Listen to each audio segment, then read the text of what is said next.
as we get set to kick it away. The opening kickoff for tonight's game brought to you by Constantino's Price Chopper, your local family-owned grocer since 1948. Proud supporters of high school football and Vision Sports for the past 19 years. Stop by Price Chopper, where there's always fresher ways to save. Well, the Jags win the toss and elect to defer to the second half, so Ray-Pec will take the kickoff. And already we've had a flag thrown for unsportsmanlike. I think not getting the game ready to go on time. So the Jags, dressed in blue with the green trim, will kick it away from their 25-yard line.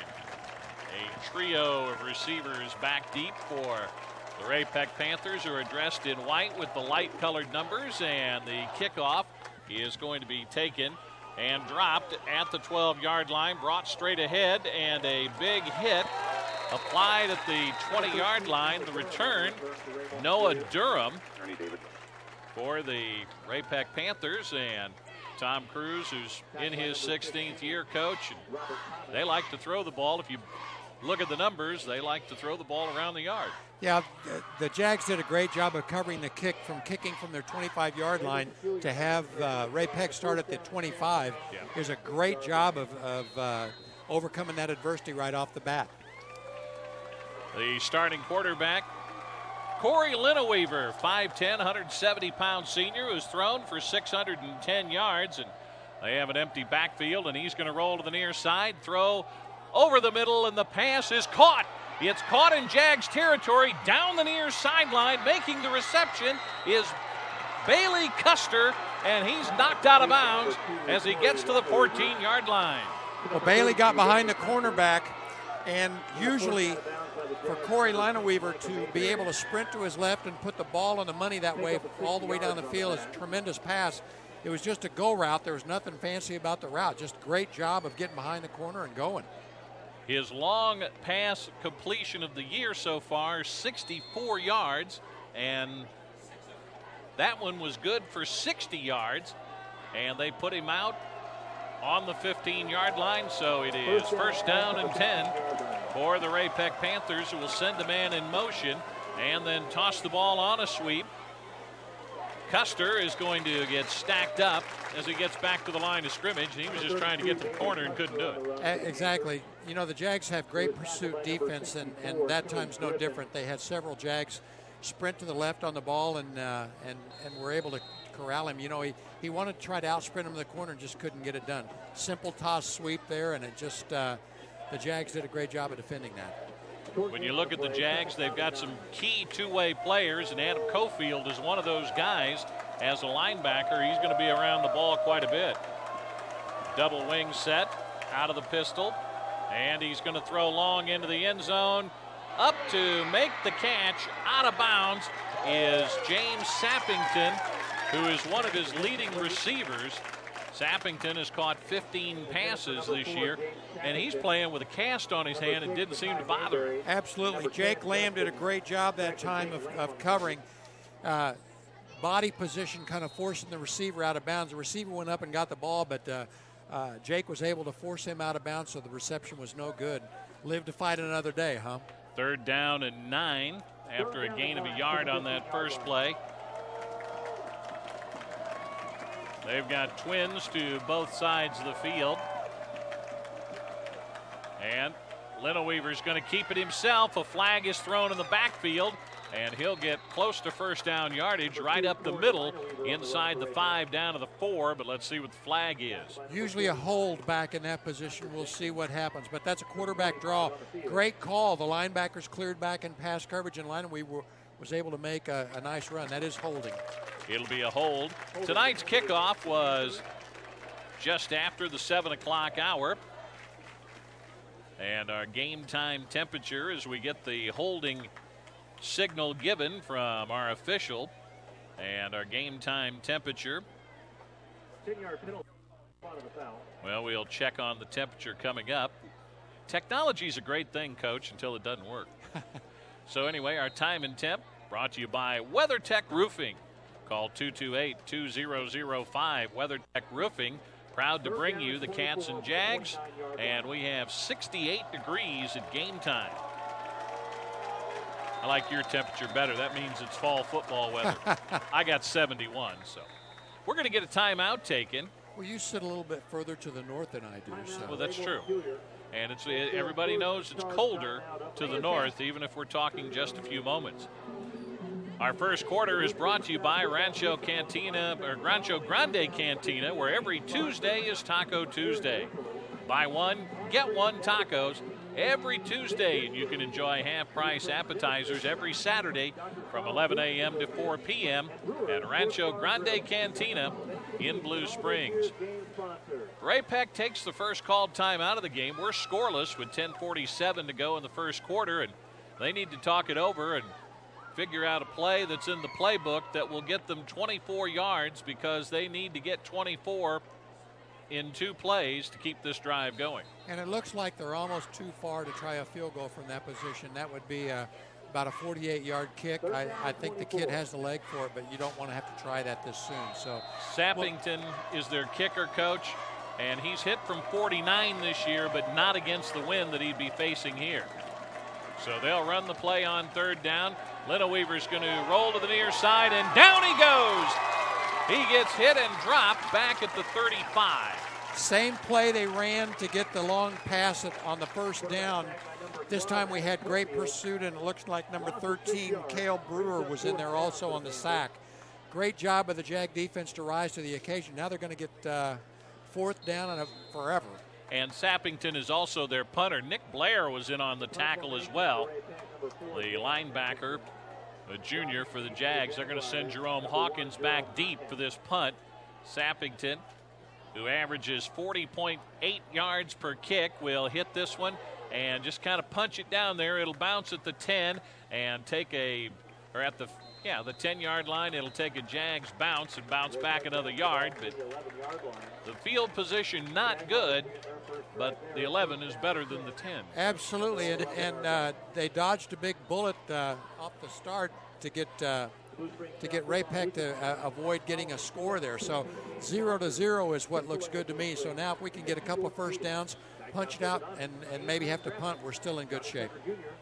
Noah Nigro is in the backfield. Adam Cofield is right next to him. Hawkins comes in motion. Riley Moore McKinney to the near side. They'll hand it to Cofield. He's going to get hit behind the line and drop. Coming out of there after making the initial hit is Jesse Gibson, who's a very active senior linebacker at 180 pounds for the Ray-Pec Panthers. Just a basic sweep to the right, and we had a lot of penetration by the Ray-Pec defensive line. Really, Cofield had no place to go. So it's a loss of a couple of yards, second down and 12. We're scoreless. Jags get their hands on the ball for the first time. Cofield goes straight ahead. Not a lot of running room there, but he's going to get back the 2 that he lost on first down, and it'll bring up third and 11 to go. So he'll pick up a yard of the 2 that he lost on first down. Well, right now they've got an 8-man front that Ray-Pec's put up, plus they've got really good size across the way, and they're kind of winning the battle in the trench right now. We'll see if that changes as the game goes on. Twins to both sides of the field. Hawkins and Riley Moore McKinney to the near side. Nigro's going to throw, steps up, runs into his own man, veers to the outside. He's to the 15, at the 20, out of bounds, first down, close to the 25. Linebackers came that time, and he was able to step up past the linebackers. The field was open, and he just took off. There really weren't very many players there, and he almost broke it for a touchdown. Nigro has rushed for 185 yards this year and had a particularly good running day last week against Blue Springs. Our referee comes back, and I didn't see a flag, but it is a personal foul against the Jags. Now, was it at the end of the play where the first down stands, or is it going to cost them that big gain? Well, we don't know, and I still don't see a flag on the ground. So. It's okay. I see it just now in front of the first down marker, just barely inside the field of play, and they're going to march it back to the 12-yard line, and it will be 1st and 10 from that point, but it'll cost them some yardage. Well, we've got another set of downs there, so that's good. That's the important thing, is Blue Springs South off to a 3-0 start, and ranked number 4 in this week's Class 6 poll. Greg Oder in his 15th year as the head coach here at Blue Springs South. 105 victories, 41 losses, a couple of state championships. This has been a pretty good program over the years. They're going to line up with 2 backs in the backfield. Hawkins will get the handoff, and he's going to get smothered back behind the line of scrimmage inside the 10, back at about the 9-yard line, maybe the 8. Well, once again, the defensive line and linebackers for Ray-Pec are shooting gaps. They're in the backfield before Cofield even touches the ball. So it's going to be tough sledding from here at your own 7-yard line. So that's kind of a tough way to go because it's hard to run the ball with that many men on the line of scrimmage, but yet if you try to pass it, they can still get to you. Yeah, so we've got to figure out something here. Cofield is in the backfield next to Nigro, and he will take it on the handoff and go off tackle and fight his way back to the 10-yard line. It will bring up 3rd down and long. They need to get to the 23-yard line for a first down. Well, right now, I think they're just not trying to make a mistake and turn the ball over deep in their own territory. The benefit for the Jags is, with that many people on the line and the linebackers coming, if you can pop through the hole, there's really nobody there, and that's how Noah Nigro picked up the first down. So we'll see if we can convert on this 3rd and 12. Riley Moore McKinney to the near side, along with Cofield. Nigro's going to throw, floats it out to Cofield, who will slip and fall at the 8-yard line, and the Jags are going to have to punt the ball away. They covered Moore McKinney deeper downfield. Right, and Cofield really had to reach back behind him to get the ball, and that play didn't have much of a shot. So we'll see if we can punt it away and hold Ray-Pec. Back in punt formation, Corey Jackson, a senior, 6 foot, 195 pounds, averages right at 35 yards per punt. And Ray-Pec has a couple of guys back deep.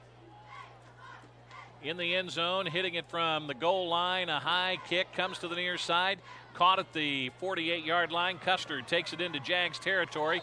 Gets knocked down as he gets to the 46 in the center of the field. He did a nice job of catching the punt, and as the season goes on, I think that's one of the most important things is not let the punt hit the ground. So Ray-Pec's got good field position in Jaguar territory, and that's one of the keys to the game, I said, was to win the field position battle. Right now, we're really behind on that early in the game, but we'll see if we can, once we can get it past the 50, and see if we can win that battle. DJ Frost made the tackle on that play. First quarter brought to you by Rancho Grande Cantina, where every Tuesday is Taco Tuesday. Buy 1 tacos, get 1 for every Tuesday, and you can enjoy half-price appetizers every Saturday from 11 a.m. to 4 p.m. at Rancho Grande Cantina in Blue Springs. Time out of the field, 6:36 to go first quarter. No score. Ray-Pec has the ball. We'll be back right after this from Vision Sports on KCWJ. Little Sports Shop is proud to be the exclusive provider of 827 Apparel uniforms. Uniforms that are designed by you. 827 Apparel uniforms are 100% custom and 100% sublimated. The sky's the limit. You design it, and Littles can do it. You can also work with our professional graphic artists to design the unique look for your team.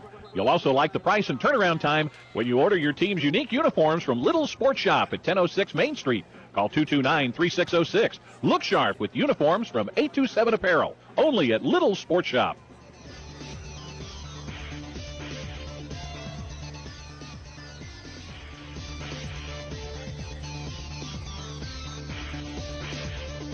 Ray-Pec has the ball as we return. No score in the first quarter. And the game has been played predominantly in the Blue Springs South end of the field.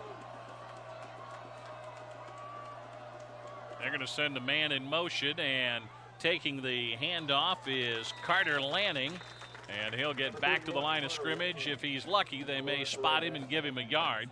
Lanning has rushed for 58 yards on 21 carries this year. They have a hard time running the ball. Right. Hunter Jenkins did a great job of filling the hole there, and play right up the middle. That's a little trap play that they run, and Tom has run that for a long time. Jags do a good job of filling the hole. So it'll be second down.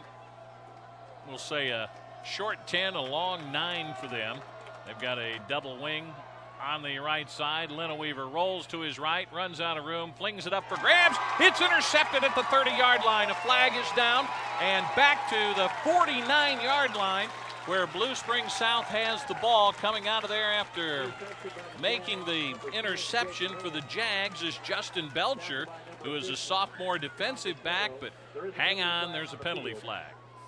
Well, he sprinted out to his right. There was really not a good place to throw the ball, so I think he tried to place it down between a couple of Jags, and we did a great job of stepping up and intercepting that football, and I still can't see who got the interception. Looked like a face mask or holding.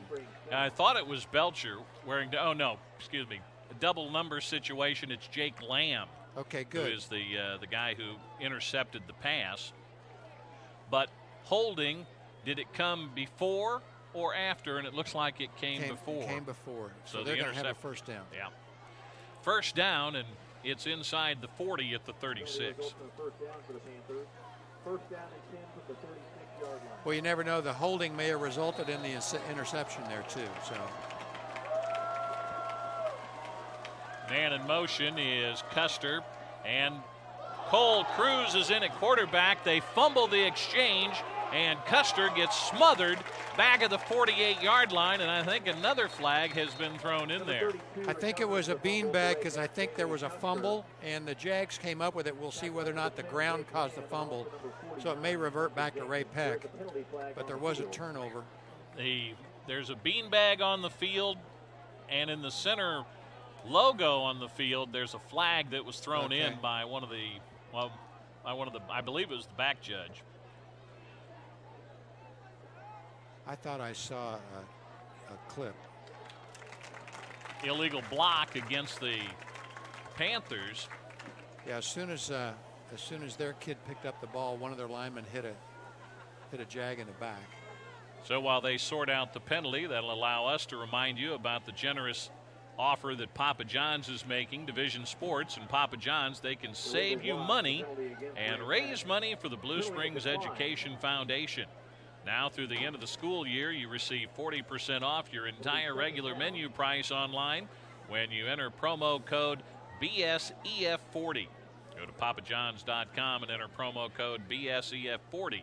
Papa John's will donate 10% of your order's cost to the Blue Springs Education Foundation.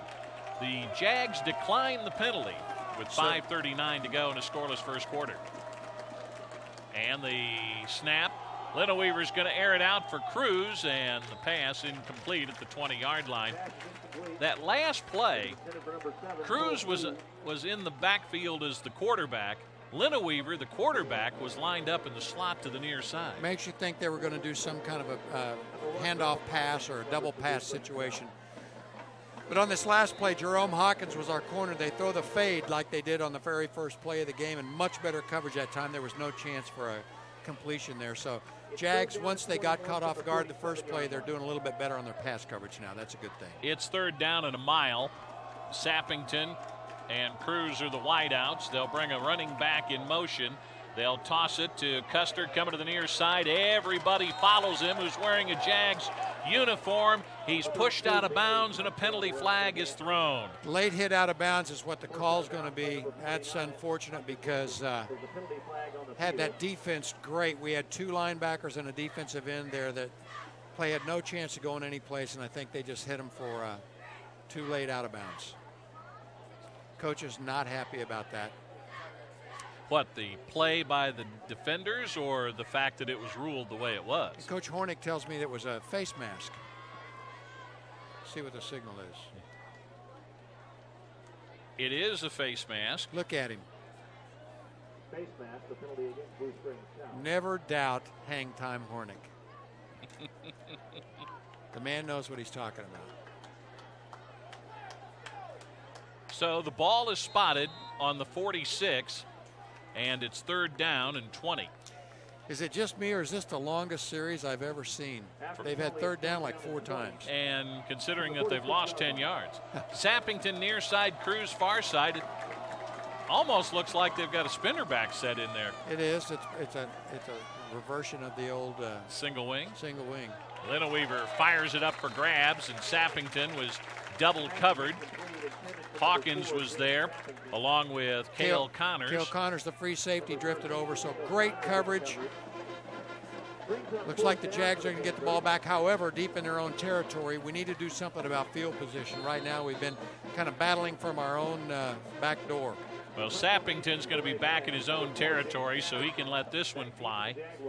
Averaging 40 yards, almost 41 a punt.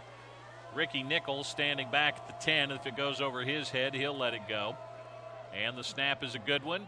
And the punt, a line drive, which will bounce at the 20, roll inside the 15, roll inside the 10, down to the 9, 8, 7-yard line is where it stops. Rob, we see a lot more of this rugby-style kick at this portion of the field. So it's a lower kick, and it's meant to hit and roll, and they did a great execution of that. Nobody has a chance to catch it. 29-yard kick, no return, puts us at the 7-yard line. 5:06 remaining, and I'm guessing that the rugby style of punt is one that will put, and instead of getting a spiral, you want to get an end-over-end roll. You want to get an end-over-end roll, and that's exactly right. It's a turn and kick instead of a punt. Cofield, the lone setback with Nigro, handoff Cofield, nice hole. He's out over the 15 to the 20 and down at the 23-yard line. If he gets a good spot, he'll get the 24, and that'll be a first down. We talked about that at the beginning, that straight dive, the line and linebackers came through, but once they pop through the hole, there's nobody there. So huge gain on first down, 15-yard gain. Javon Tabarin makes the tackle. 24-yard line is where they spot it. Hawkins, Lamb are two of the three receivers going wide. DJ Frost is the other. Cofield comes to the near side, slips a tackle, dives forward, and gets a yard. They're making the stop for the Ray-Pec Panthers. Genesis Combe, number 68, did a good job on that. He's a linebacker and got out there and stopped the play. And Larry Combs was also there as well. So it'll be second down, a yard. And that is called turning something, making something out of nothing. Absolutely. There wasn't anything there. Boy, it sure is fun to see the Ray-Pec numbers, isn't it, Ron? Yeah, it is.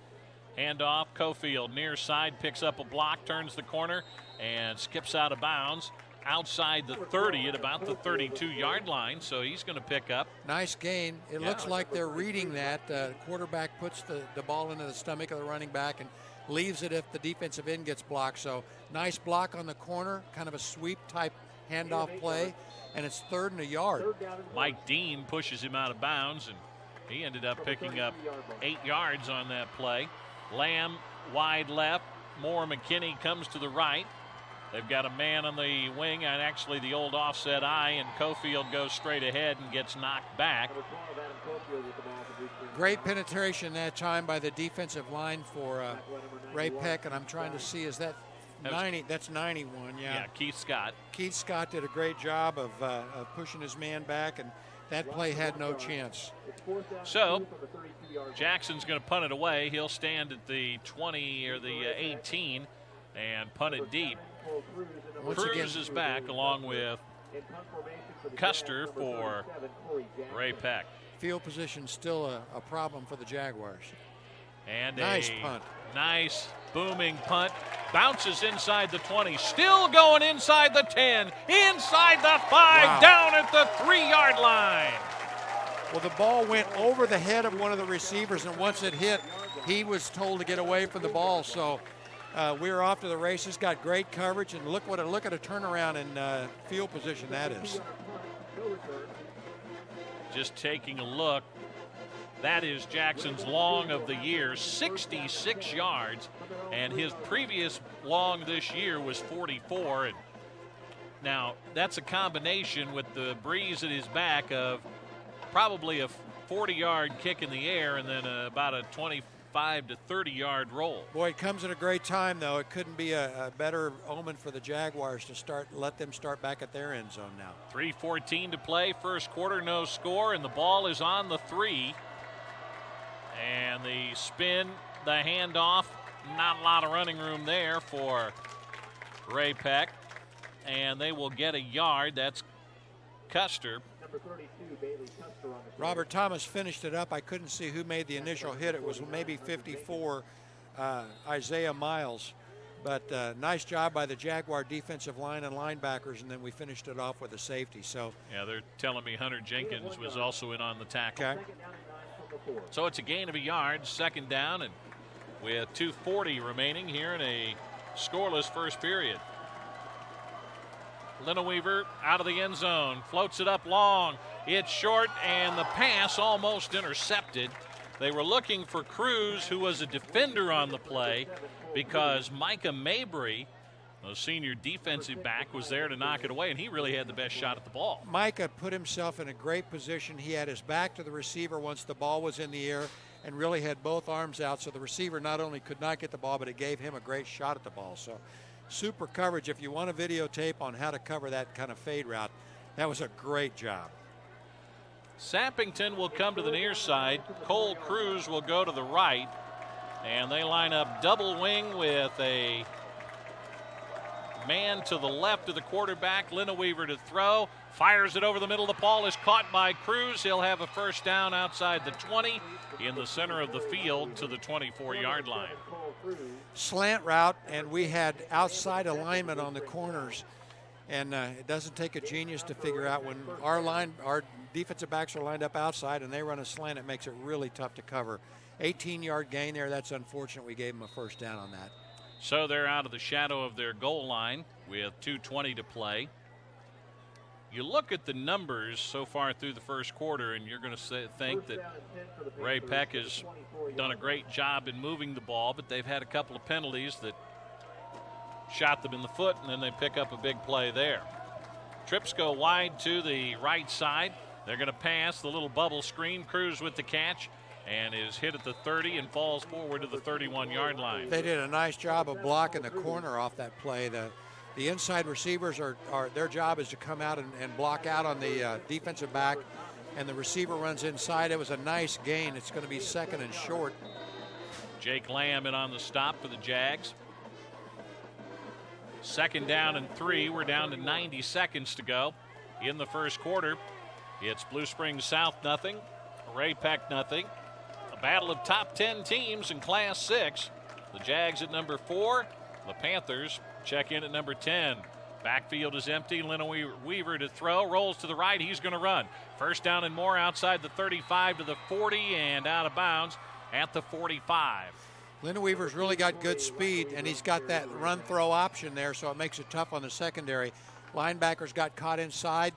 Great run to the outside, so once again, they are knocking at the 50-yard line. 12-yard gain there by Lineweaver. The first quarter of tonight's game brought to you by Rancho Grande Cantina, where every Tuesday is Taco Tuesday. Buy one, get one tacos every Tuesday, and you can enjoy half-price appetizers every Saturday from 11 a.m. to 4 p.m. at Rancho Grande Cantina in Blue Springs. First and 10 from the 45-yard line. This drive started on the 3. Lineweaver breaks a tackle in the backfield, and he is going to be close to another first down at the far hash mark, and a flag is thrown on the end of the play. He just went straight up the middle. 9 yards. That's a 10-yard gain. That's a design quarterback draw. Once again, our linebackers ran out for pass coverage. He got past the initial line, and there's really nobody there to stop him until he gets into the secondary. So good play. Ray-Pec seems to be moving the ball here now. Personal foul called on the defense with 59.6 remaining. So not only do you get the yardage, then tack on the penalty at the end of the play, and that moves the ball all the way inside the 35 to the 31-yard line. Well, really, the Jags have not gotten off to a very good start. They've kind of been back on their heels from that very first pass play, and it looks like we need to get some consistency on defense to get this thing stopped. Got 4 receivers, 2 to each side. Backfield is empty. First and 10. Lineweaver to throw. Steps up, fires long, and incomplete down at the 2-yard line. They were initially looking for. Pass is incomplete, intended for number 9, Dayton Pugh. Dayton Pugh is who they are saying was the intended target. Nice job by the corner and free safety of making it almost impossible for him to catch the ball. Lineweaver really kind of put the ball up for grabs there. They're lucky we didn't get it intercepted. 41 seconds left to go in what has been a scoreless first quarter, but against a pretty good Jags defense. Ray-Pec has had the best drive of the night. This one started at their 3 after the 66-yard Jackson punt. Rushes on, pass is thrown. It's intercepted at the 9-yard line and brought out. 15 to the 20, 25, and tackled at the far hash mark at the 30-yard line.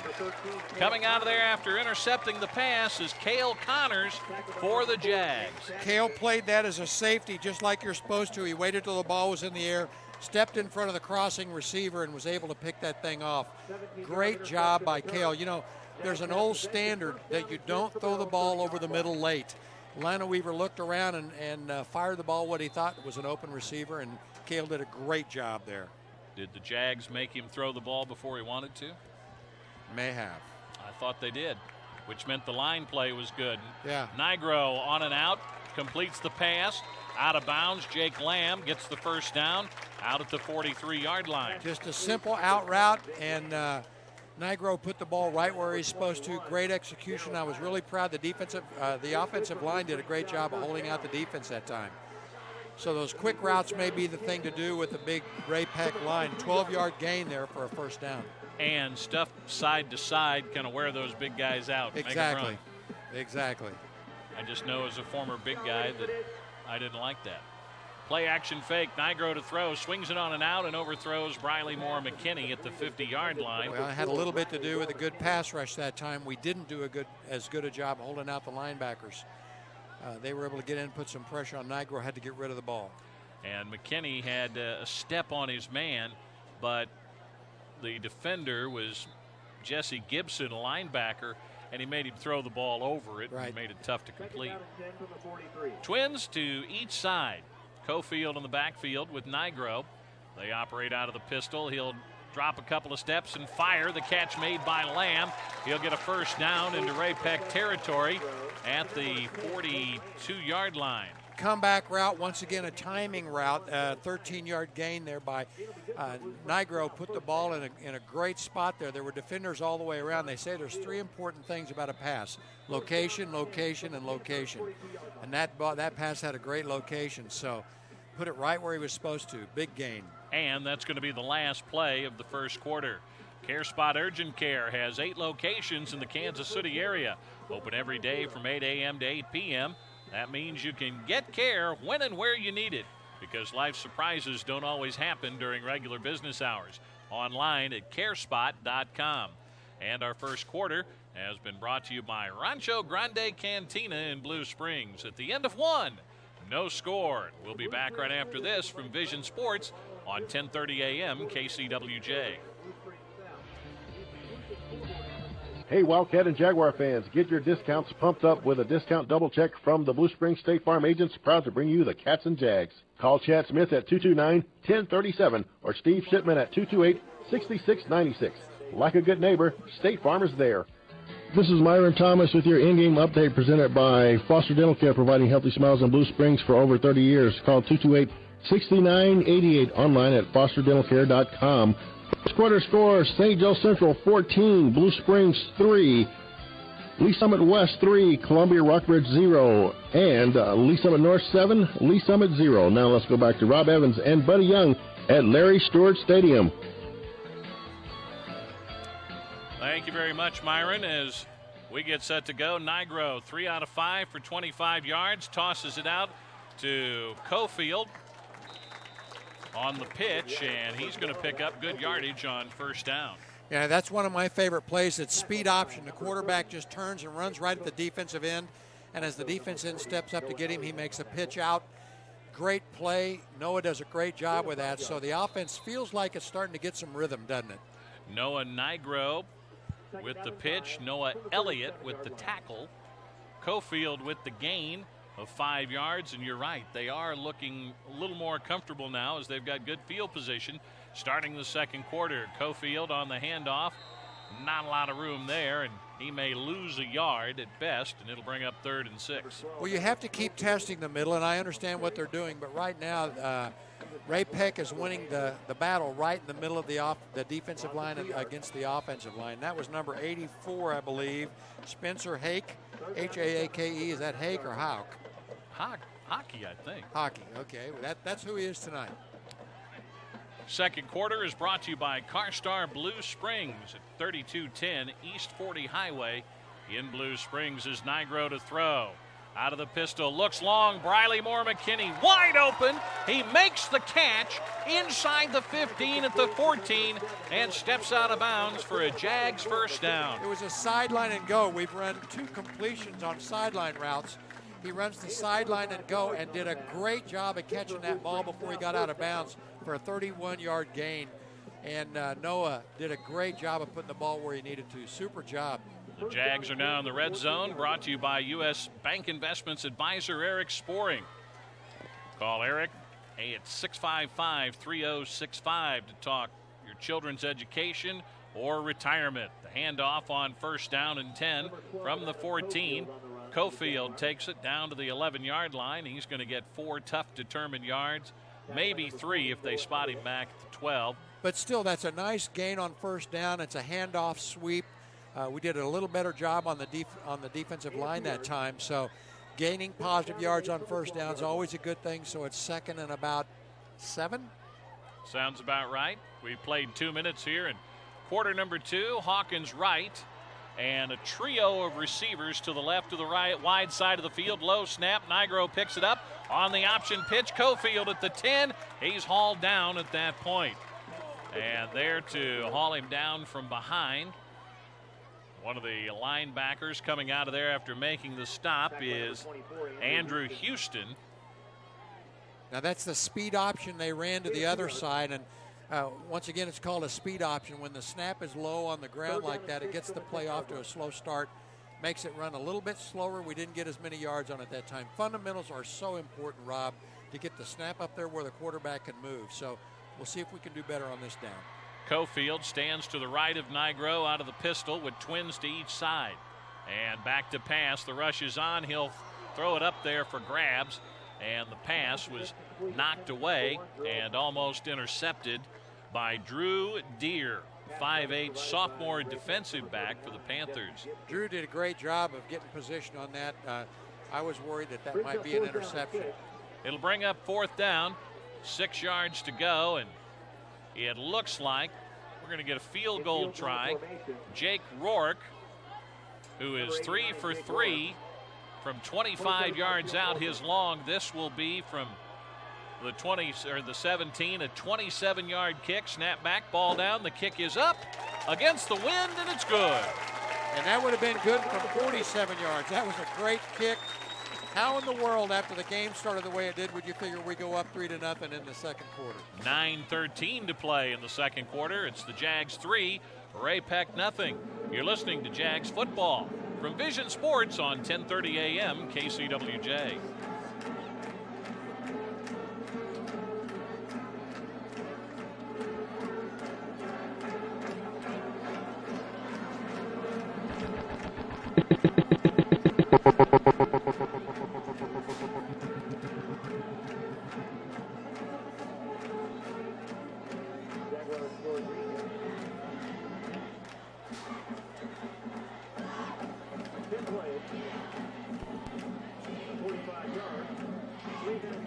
PC, an investment advisor and brokerage subsidiary of U.S. Bancorp and affiliate of U.S. Bank.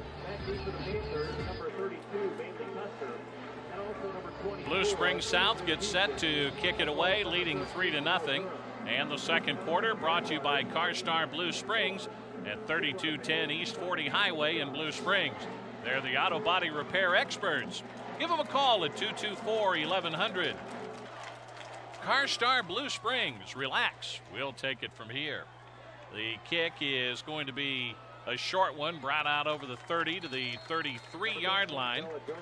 The Jags with a 7-play drive. And they cap it off with the Rourke 27-yard field goal, his longest of the year. We didn't do as good a job covering this one as we did the first kickoff from our own territory, but they've got the ball at the 34, so a goal on this would be to keep them inside their own 50 and gain field position for another drive. The two leading receivers, Cole and Sappington, split wide to the left side. They've got twins to the short side of the field as well. And the snap, Lenaweaver rolls away.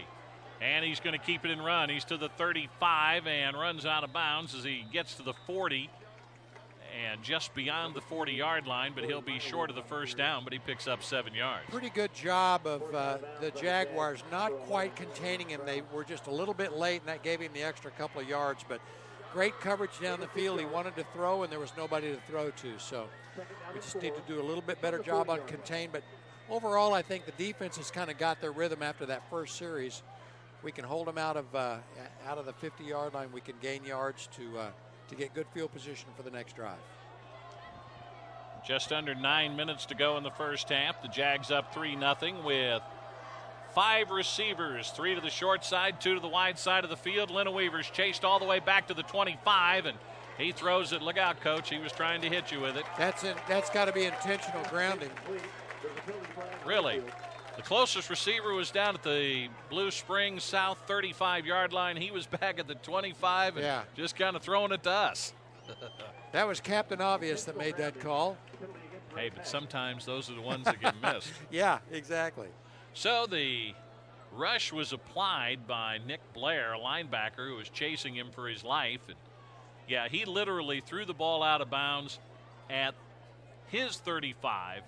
And the closest receiver on this side of the field was at the Jags 35. Yeah, and that was Coach Oder, and you got to admit, Coach Oder was wide open. He was open, but I hear his hands aren't that good anymore. Well, the biggest thing about that is that should be loss of down. That's it is exactly right. Brings up third down. And they lose 5, so it's 3rd and 9. Yeah. 8:52 remaining in the first half. Cruz will come to the near side with Sappington. They send 2 men to the short side of the field as well, and Lenaweaver stands at his own 20. He's going to swing the ball out and throws it over Cruz's head. And Sappington is a little taller than Cruz, 6'5" to Cruz's 5'11", and he threw that ball like he was trying to hit the bigger man. I think he just got a little excited and overthrew it. You're not that much of a conspiracy guy. He just did it. No, I think he had the right idea and he got just a little too excited. Ricky Nichols standing back at his own 30-yard line, and Sappington standing at his own 20. We got a much better chance for better field position on this thing. You get the feeling that the Jags are kind of starting to take over the momentum of this game. We'll see if that continues. The snap floated. The punt hangs high in the air, and it's going to bounce and take a Panther roll inside the Jags 40 down to the 37-yard line. And that's a good result for Ray-Pec because that ball did not travel more than probably 10 or 15 yards on the fly and then rolled the remaining 12 for a 27-yard punt.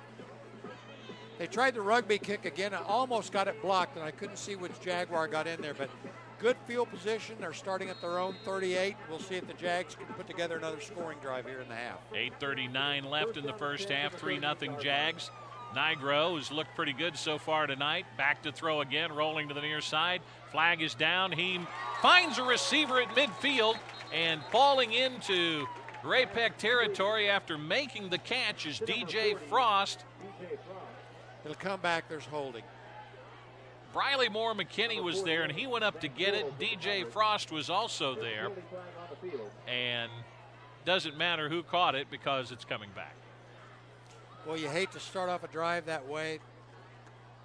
An incomplete pass would have been much better than a 10-yard penalty here. It's going to be 2nd and 20. Unless they turn this, or 1st down and 20.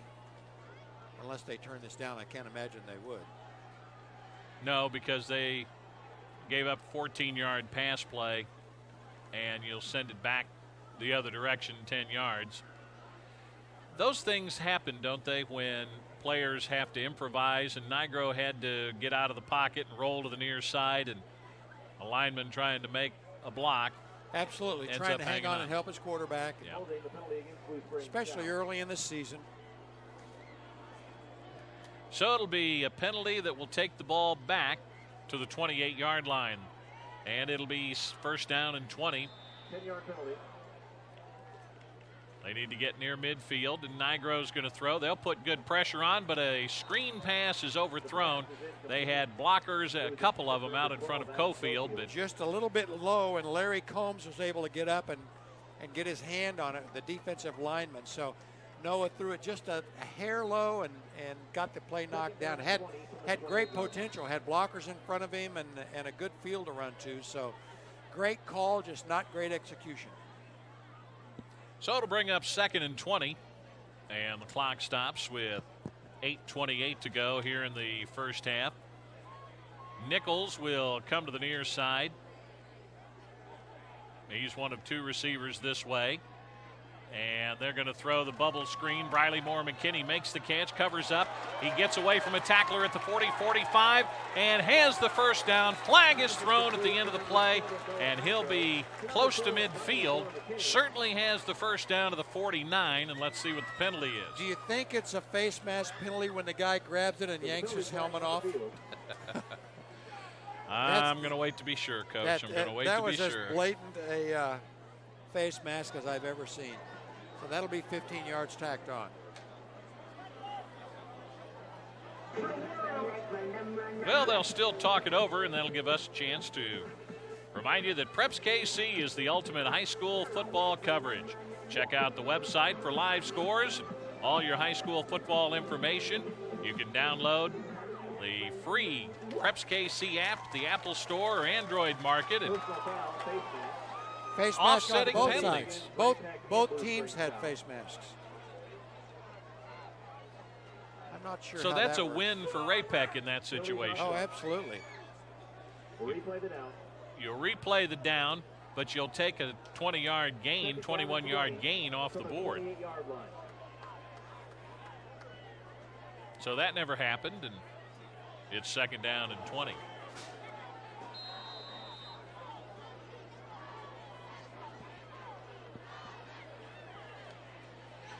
This time around, Briley Moore McKinney out wide right, and Frost will join him.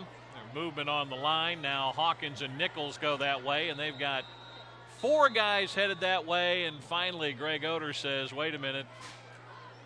I think he has visions of monkeys and math problems, and he'll grab a timeout. Timeout taken here in the second quarter with 8:16 to go.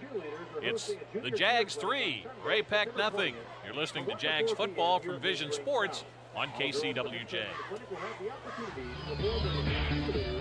A minor adjustment is a trusted choice for your chiropractic care and acupuncture needs in Blue Springs and Eastern Jackson County. Dr. Andy Miner and his caring staff are ready to assist you for body aches and pains, sports injuries, or if you've been injured in an automobile accident. A minor adjustment has two convenient locations to serve you. Downtown at 801 West Main Street. Call 228-5522. And inside Club 7 Fitness at 1241 Southwest 7 Highway. Call 224-3790. Online at aminoradjustment.net.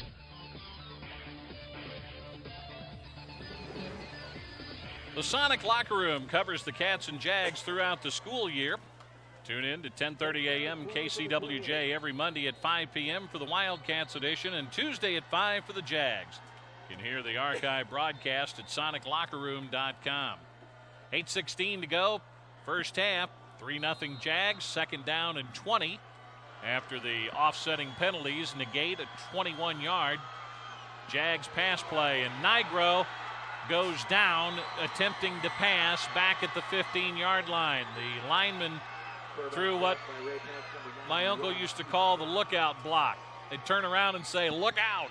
The receiver never turned to find the ball that time, and Noah had nobody to throw to, so he had to eat it. And as bad as that looks, that's a smart play instead of trying to put the ball into dangerous territory, especially on your own end of the field. Daryl Tyus is there, along with Peter Fager for Ray-Pec. So it's 3rd and 31. Out of the pistol, back to throw, got a man open, that's Hawkins, and Hawkins looked over the inside shoulder. The pass was thrown over the outside shoulder, And if he could have gotten turned around, you could think, oh, what if? But because he was out there one-on-one. Noah threw a great ball. It was a corner route, and he put the ball right where he should have. The receiver was close. There was just a little bit of miscommunication. That was close to being a huge gain. Who would have thought they almost pick it up on 3rd and 31, but they almost do. And a situation in which the Jags will punt. Twins back deep to receive. Corey Jackson will kick it from about the 5-yard line. Standing at the 3. He hits it from the 5. It's a low kick, but it'll take a Jags bounce and get into Ray-Pec territory and come to a stop on the 48-yard line, just inside the hash mark on the near side. So it's 7:16 to go, 3-0. The Jags have the lead. Ray-Pec has good field position, a 35-yard punt, which is right about the average. But when that ball left his foot, you thought there's no way he's going to get 35 yards out of it, but he did. Kind of a strange game, though. Both offenses going backwards several times, and really nobody getting any rhythm or consistency on offense to score. And the defenses are playing well, too, so that's part of it. So we'll see if somebody can kind of take the lead at some point here. Our second quarter presented by CarStar Blue Springs at 3210 East 40 Highway in Blue Springs. They're the auto body repair experts. Call 224-1100 for CarStar Blue Springs. Relax. We'll take it from here. And we invite you to stay tuned. Coming up at halftime, Tony Reisinger will have our halftime show presented by Joe Bowman and the great folks at BR Carpet. For the best in flooring in Blue Springs, call 224-0777 or go online at brcarpet.com. After the timeout,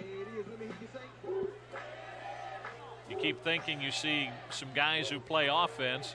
Cofield, he stays out on the field the entire time, and the Jaguar defense will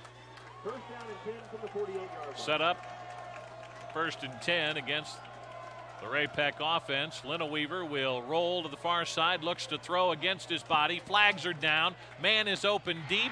That's Bailey Custer, and he's going to catch it at the 10-yard line, but hang on to your hats, folks, because there are 2 flags thrown simultaneously. Those are going to be holding. Yeah, the back judge says, bring it back, boys.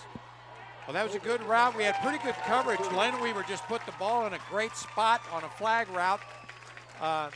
So the receiver turned to the outside and ran right to the goal line, and Lineweaver put it on the money and has to come back, and that's a good thing for the Jags. So, holding on a first down pass play, and that one takes 42 yards off the board and a trip into the red zone for the Panthers in a scoreless game.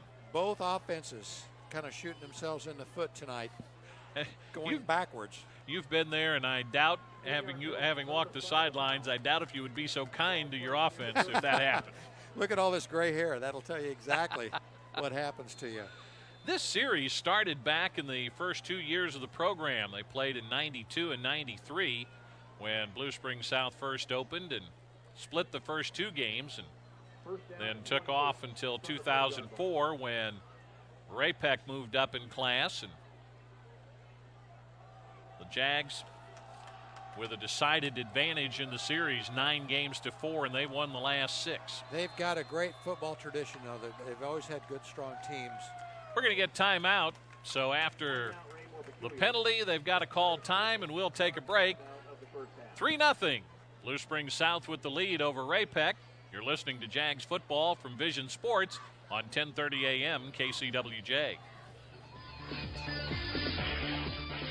St. Mary's Manor, located at 111 Northwest Mock Avenue, provides high-quality senior and rehabilitation care for Blue Springs and Eastern Jackson County. The caring and professional staff at St. Mary's Manor offers a full range of services, including an aggressive rehab-to-home program offering both inpatient and outpatient services. St. Mary's Manor participates in Medicare, several managed care programs, Medicaid, and workers' compensation programs. For more information, call 228-5655 or online at stmarysmanor.com.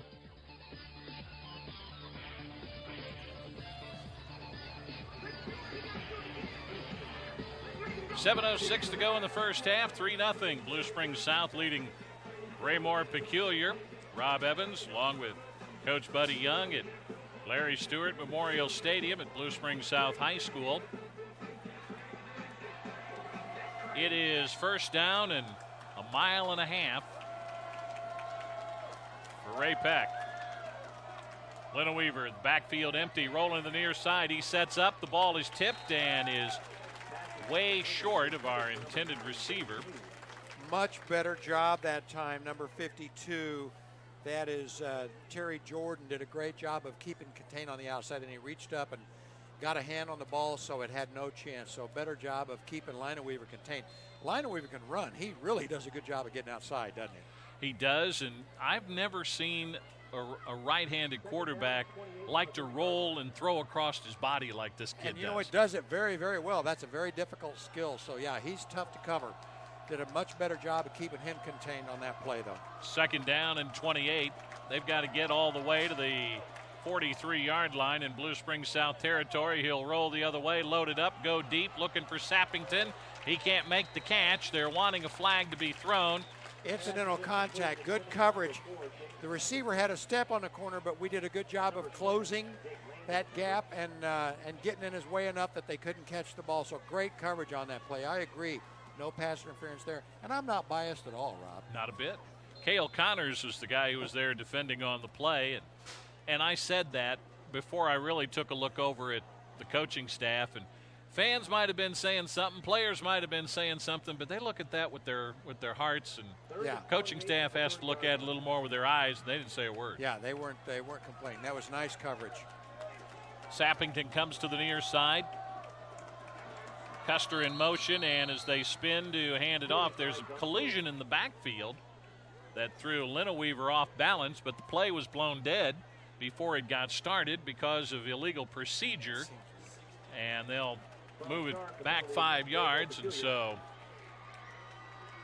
they got to go back 33. It'll be 3rd and 33, and Weaver 3 out of 10 for 94 yards in the ball game so far. And it seems like he's completed more than that. I'm sure that's right, though. Well, he's had a couple, or at least one called back that went for major yards. That's true. He's thrown for over 610 yards now for the year and 4 touchdowns. Man in motion on 3rd and a long ways. He's being chased, has to go the other way, and he's going to get dragged down from behind. We're doing so much better job on contain with him. We're not letting him outside, taking better angles to keep him contained, and that was 54. That was Isaiah Miles. They got him contained and then was able to run him down from behind. So super job. We're going to get great field position with 6 minutes, 27 seconds left. Hopefully we can get a drive put together and not go the wrong way. Standing inside his 5 is Sappington, and he'll be lucky if he kicks this ball past the first down marker. That's how far they have to go. Low snap, Fields with the cast, gets a high kick away. Nichols will catch it at the 47-yard line. He's dropped at the 49, and he didn't get it to the first down marker, and the Jags get the ball in great field position right near midfield. Such a great, important job of catching that punt. It was kind of off to the side, but he covered it very well, caught it, and kept it from rolling down into our territory, so we get the ball basically at the 50. So off to a great start for this series. We get 38 yards officially on the punt, and the Jags will have great field position. Second quarter of tonight's game brought to you by CarStar Blue Springs at 3210 East 40 Highway in Blue Springs. They're the auto body experts. Call 224-1100 for CarStar Blue Springs. Relax, we'll take it from here. So much easier to start a drive. Oh, it looks like we get a penalty. And it will be against Blue Springs South. You're listening to exciting high school football driven by the McCarthy Auto Group on 1030 a.m. KCWJ, Blue Springs, Kansas City. Rob Evans, Coach Buddy Young at Larry Stewart Memorial Stadium. Ball back at the 39, fake to Cofield. Nigro's going to keep it, has the first down and more as he gets inside Ray-Pec territory to the 49-yard line. Well, that's the same basic play that the dive we've been running all night. Noah pulled it out, though, after the fake and then ran to the opposite side. So kind of the little read option there. Did a great job. Got a 12-yard gain. So back to the 50-yard line with a first down. Nick Cook makes the stop for Ray-Pec. Nichols, Hawkins, and Frost go split wide to the right. Briley Moore McKinney solo left. Short side of the field. Run the option to the near side.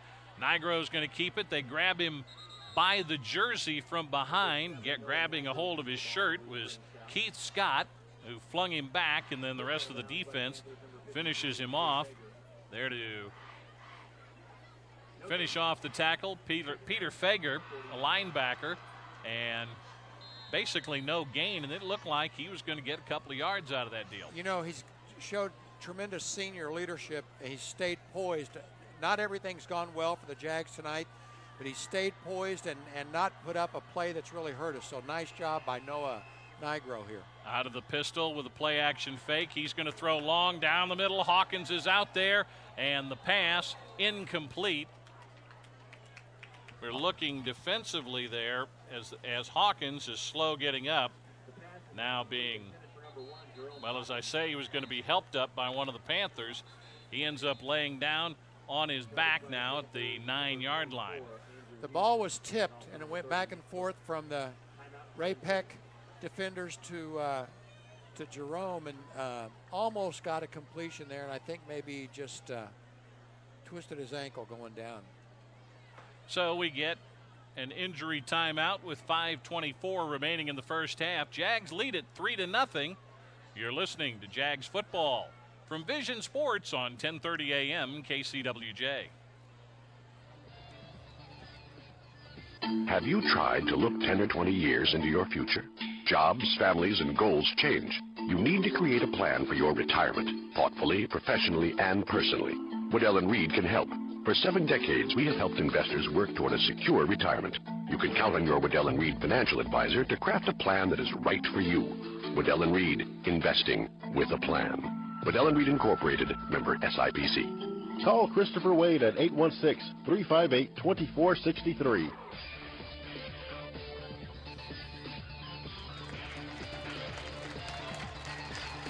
Jerome Hawkins getting a round of applause as he is being helped off the field. And looks like he's walking with a normal gait, but 2 trainers are there to help him out. Trips wide right, single man, that's Briley Moore McKinney to the left side. Jags go right to left, and before they can get the play underway, whistles sound and they stop the clock momentarily. They've got 20 on the play clock. They'll snap it with a quick play action fake, and rushing in on the quarterback is Zach Sorrells, and forced him to throw the ball before he wanted to. Yeah, Noah didn't want to throw it, but very intelligently put the ball someplace so that nobody could intercept it. So we lived to punt and get the ball out of that area of the field. So didn't work, but we didn't hurt ourselves. Jackson back to punt it away. Bailey Custer to the near side, and Cole Cruz is to the far side. A good rush, hit from the 40. It'll bounce at the 19, take a Jags roll inside the 15, down to the 10-yard line. And I don't know what it is about the left side of the field, Coach, but no matter who's got their back towards that goal, they're starting it awful close back there after a 39-yard punt. 39-yard punt. The Jags have played good defense, but so has Ray-Pec. It's really been just that kind of a game. It's not something you want to put on a highlight tape because neither offense has played very well tonight execution-wise.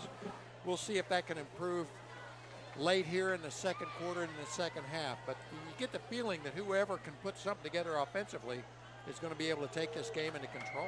You know, that's something that we said about last week's game as well, but the Jags don't care as long as they're winning. Yeah. Leno Weaver's going to retreat back near his goal line, roll away, looks to load up the pass, can't do it, and ends up going down at the 4-yard line. And I believe that was 54 again. That was Isaiah Miles we're doing such a better job of containing his outside sweep and quarterback option to the outside. So he thought he could get around the defender, didn't get it done. Great job by the Jags. It's going to be second and about 20. Loss of 7 on the play, second down and 17 with 4:40 remaining here in the first half. Twin receivers, one to each side. And in fact, now they're going to put a man on the wing. So Lineweaver with an empty backfield. Now Custer in motion. And they're going to hand the ball off. He'll try to turn the corner, and he can't do it. There to bang into him and knock him out of bounds is Connors, Cale Connors. That's a little handoff sweep, and once again, we're doing such a better job of containing the outside. The first quarter, they were able to get a lot of yards outside, and we're doing a much better job this time. Not really the jet sweep, if you would call it that, but you could see the play develop, and the defense reacted accordingly. Much like a jet sweep, only the player's not in motion to begin with. He starts out from a standing start.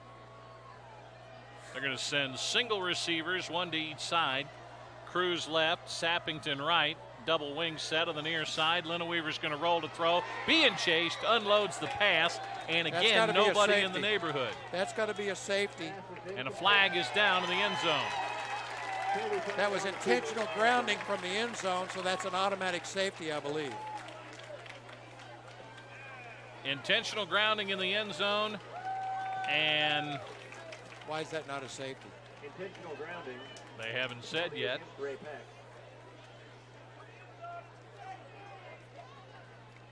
And you can hear fans downstairs saying, "Where's the safety?"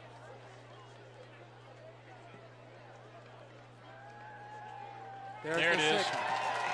So, with that score, Lunar Bowl will make a donation to the Scores for Scholarship program. Thanks to Gary Cobb, and we invite you to visit lunarbowl.com. 4:10 remaining in the first half, and the Jags have a 5-0 lead. And we've got a baseball score, but at least we're on the right end of it. And we've got a penalty, I believe, on the Ray-Pec sidelines, because we have got some of the coaches out on the field, and now our referee is over talking with Coach Tom Cruz. But either way you go, it's 5-0, and Ray-Pec will choose how they want to kick the football, whether they want to place kick it or punt it. There was no doubt that that Corey was trying to just get rid of the ball. There was nobody. I mean, he didn't get it past the 5-yard line. There were no receivers there. It was intentional grounding. So it's 5-0 here in the second inning. And the boys in blue have the advantage. 4:10 remaining first half. The Jags with the 5-0 lead, a field goal and a safety. Well, and as the game goes on, opportunities come up. Here's an opportunity to gain great field position with 4 minutes left in the half. The Jaguars need to take advantage of this and really take control of the game. Ray-Pec's a little bit flustered right now, so it's a good time to stay calm, execute, get some field position, and put a touchdown drive together. And it would appear that either way, Sappington will kick it away. James Sappington, the punter and the place kicker, and he's going to choose to punt the ball. The Jags have twin return men standing back at around the 25-yard line as they creep up a little bit. And the rugby-style punt hugs the far sideline and will go out of bounds. And a flag is thrown at the 26. See, that's a penalty on a free kick, so we should get the ball at the 45 for kicking it out of bounds. And basically, if it comes to the 45, then you're giving Blue Springs South 20 extra yards. Now, it may be different than a kickoff, so it may not be the 45. We'll see where they spot it. Here at Larry Stewart Memorial Field, the boys in blue leading Ray-Pec 5-0 in the second quarter. And in Baltimore, the boys in blue leading the Orioles 4-2 in the sixth inning. And procedure will be called And they're going to continue to go, and they will. Looks like they're going to make them kick it over. No, they're going to get the ball at the Ray-Pec 45 instead of our 45.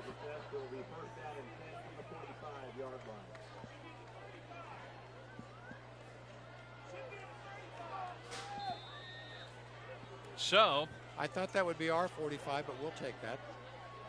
So you're basically giving them 35 yards, yeah, thereabouts. Nigro will hand it off to Cofield. Big hole, but then it closed as the linebackers filled in. And their defensive, I'm sorry. No, go ahead. Their defensive line has just done a great job all night. We have not been able to run the ball up the middle very much at all. 2-yard gain, 2nd down and 8. They get to the 43-yard line. And the clock and the field position in the Jags' favor. We've had good fortune on the perimeter. Speed option has been good. Nigro to Cofield. He's going to break to the near side. Has a first down inside the 35 down to the 33-yard line. That's a cutback play. As I said, we weren't having good luck up the middle. That's an up-the-middle play where he cuts back and gains great yards, 10-yard gain. But the way ends up getting 10 yards with Houston on the tackle for Ray-Pec, but did that play go through the hole it was designed to go through? It was a cutback. It was a cutback. Yeah. Okay, I thought it was closed and he made the adjustment coming to the near side. That's exactly right. That's exactly what happened. Nigro will hand it off, turning it upfield at the hash mark, cutting to the middle of the field is Cofield. Inside the 30, down to the 25, maybe the 24, but a flag is thrown on the end of the play. Same exact situation there. Was a hole that was supposed to go off left tackle, clogged up. He made a quick cut back to the right and made good yards. We'll see. That's probably a hold on the Jags, I'm thinking. Zach Sorrells, the tackle. Oh, it's on Ray-Pec. So the penalty against Ray-Pec.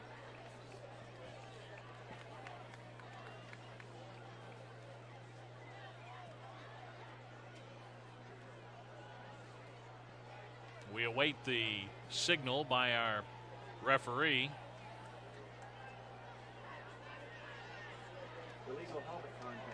Illegal helmet to helmet contact. 3:05 remaining, first half. No wonder I didn't know what it was. I'm so old that rule came up after I left. That's all right. Hey, I'm thinking a different sport. I was ready to call an offensive foul. First down for the Jags after the penalties. Put the ball down at the 12-yard line. And timeout is going to be taken with 3:05 to play in the first half. 5-0. The Jags have the advantage. Hold that thought, and we'll be back right after this. You're listening to Jags football from Vision Sports on KCWJ. Greetings from First Bible Baptist Church on Adams Dairy Parkway in Blue Springs. I'm Mark Brown, the lead pastor of the church, and I also double up as the director of ADP Sports, a ministry extension of our church. It's a great blessing to be located across the street from the YMCA in Blue Springs South High School, where we as a church endeavor to fulfill our mission to reach out into the surrounding cities and towns with the gospel of the Lord Jesus Christ.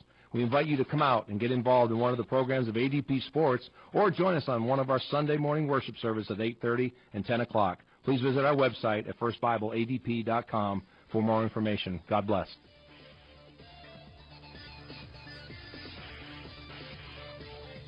3:05 remaining in the first half. 5-0. The Jags have the advantage. All of the points coming in the second quarter. A 27-yard field goal by Rourke at the 9:13 mark.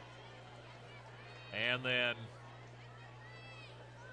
Lineweaver, the Ray-Pec quarterback, tackled in the end zone for a safety, or actually intentional grounding. Cofield has 50 yards at this point on 14 rushes, so doing pretty good there. And they have kind of targeted him and called upon him heavily on this drive, and he'll take the handoff on first down and pick up a short 2 yards, 2nd down and 8 to go. They can get a first down at the 3. Well, we're continuing to push that interior line and try to get that to go. You just can't give up on that, and that makes the perimeter go better too. So coaches are being smart to keep hammering at that, and eventually in the second half we'll make yards there. Inside the red zone, it's brought to you by U.S. Bank Investments Advisor Eric Sporing. And the play is blown dead, and looks like Blue Springs wants a timeout. If you want to provide for your children's education or prepare for a comfortable retirement, call Eric Sporing at 655-3065. Timeouts coming here with 2:22 remaining in the first half. Our second quarter presented by CarStar Blue Springs at 3210 East 40 Highway in Blue Springs. They're the auto body repair experts. Call 224-1100 for CarStar Blue Springs. Relax. We'll take it from here. Obviously, the Jags saw something they didn't like. Absolutely. And we've not been close to scoring the whole first half, so we want to take advantage here and not put ourselves in a bad situation by calling timeout when something else comes up. So taking a look at it, seeing what's available, and second down from the 12. Chance to get a first down inside the 5-yard line, so we want to take advantage here. And I think Greg Oder had something he wanted to talk about with the referee, the white hat of the crew. Nigro to throw, runs the fade up there, leaping, making the catch. Great touchdown. Catch. Noah Nigro put the ball in the only place he could. The receiver had to leap, turn his back to the sideline to catch it. You'll see that on Sunday when they play. That's about as good as you can run that play. 12-yard touchdown pass to Ricky Nichols. And the Jags with an 11-0 advantage here before halftime. We talked about some plays not going on the highlight tape. That play is going on the highlight tape. What a great execution there. A little less than 2 minutes after the safety, the Jags with the touchdown pass. The extra point from Rourke is good with 2:14 to go. It's the Jags 12, Ray-Pec nothing. Back with the Jags kickoff right after this. You're listening to Blue Springs South Football from Vision Sports on 1030 AM KCWJ. Are you looking for that wow factor for your next event? A wedding, birthday, retirement? You can take your event to the next level when you serve a delicious custom-made cake from the Cake Pan. The Cake Pan has been making customized cakes to order since 1980, featuring its fantastic buttercream icing, always made from scratch. Kathy Yardley prepares each cake with devoted passion and expertise, knowing it's an important aspect to her client's special event. The Cake Pan, located at 609 Northwest Hardy Mize Road in Blue Springs. Call 228-7180, online at thecakepan.com.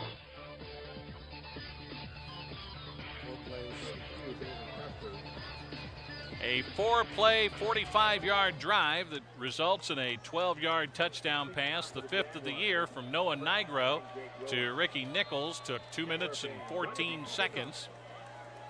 And we have 2 minutes and 14 seconds remaining in the first half. Isn't it nice to have stats from Coach Hornick over here? He always does a great job, but he's got a great assistant tonight. You mean Mr. Hang Time? Yes. High kick. Speaking of hang time, it'll come down at the 7-yard line, and he is going to be brought out, bringing the ball out. Bailey Custer, and he'll get outside the 15, but he's short of the 20-yard line. So he's going to get about 10 yards on the return to the 17. All important kickoff coverage. They have the ball inside the 20, so making them go 82, 83 yards with 2 minutes left. That touchdown, Lunar Bowl will make a donation to the Scores for Scholarships program. We want to thank Gary Cobb and the folks at Lunar Bowl and invite you to visit lunarbowl.com. Find out all about the exciting things going on at Lunar Bowl. The vanilla set, twins to each side with a man in the slot. That's Custer. The rush is on. Cofield doesn't get to him, but a screen pass is overthrown, incomplete. And while Cofield didn't get there, Coach, he sure messed the play up. Yeah, he did. He forced the quarterback to throw it too high for the receiver. We had people there covering the screen pass anyway, but it's nice to see that kind of a defensive execution with no chance for a gain out of Ray-Pec. So good play. Second down and 10. Okay, 2:01. Let's keep in mind deep territory. If we can force them to punt, gives us another chance for a score before the half. So if you think you're not needing to really play defense, au contraire. Yeah. There was motion before the ball was snapped. and I thought there was movement on the offensive line, which led to the defense jumping over. It did. And procedure is called. So now it's going to be 2nd and 16, 2nd and 15. If we can have an incomplete pass here, we can call timeout, make them punt to us, and have a minute and a half to maybe get another score. So this is the key play right here. And Absolutely. then you get a stop and then a timeout. Absolutely. So coming to the line, 5-yard penalty. 3 receivers, counting the man in the slot, which is Custer. Same set to the other side. They've got a lot of guys out. Briley Moore McKinney chasing Lineweaver, and eventually he'll get back to the 10-yard line, maybe out of bounds at the 11, and that's just as good as a stop because he runs out of bounds, stops the clock, and loses yardage. Absolutely. So now it's 3rd and 20, 3rd and something like that. They've got to get to the 30-yard line for a first down, so you're looking at basically 3rd and 20. So we've got a sack possibility, interception possibility, incomplete pass and punt. So we're going to have an opportunity to maybe put something together for another score. 1:53 remaining, and this becomes the big play with Sappington left, or Cruz left, Sappington right. Double wing with a man in the backfield, and they're going to throw. The pass is knocked away. Briley Moore McKinney was able to get there and knock that pass away, and he's listed at 6'4" and tips the Toledos at about 215 pounds. Great timing on that play for him to get his hand up. He just barely tipped the ball, but that ruined the play. They were going to make some yards on that if they got it completed. That was kind of an outside screen. Nichols will be back to return the punt with 1:49 to go, and Sappington's about 5 yards deep into his own end zone, maybe more. So that gives you an idea where he's going to be punting from. Snap, a good one.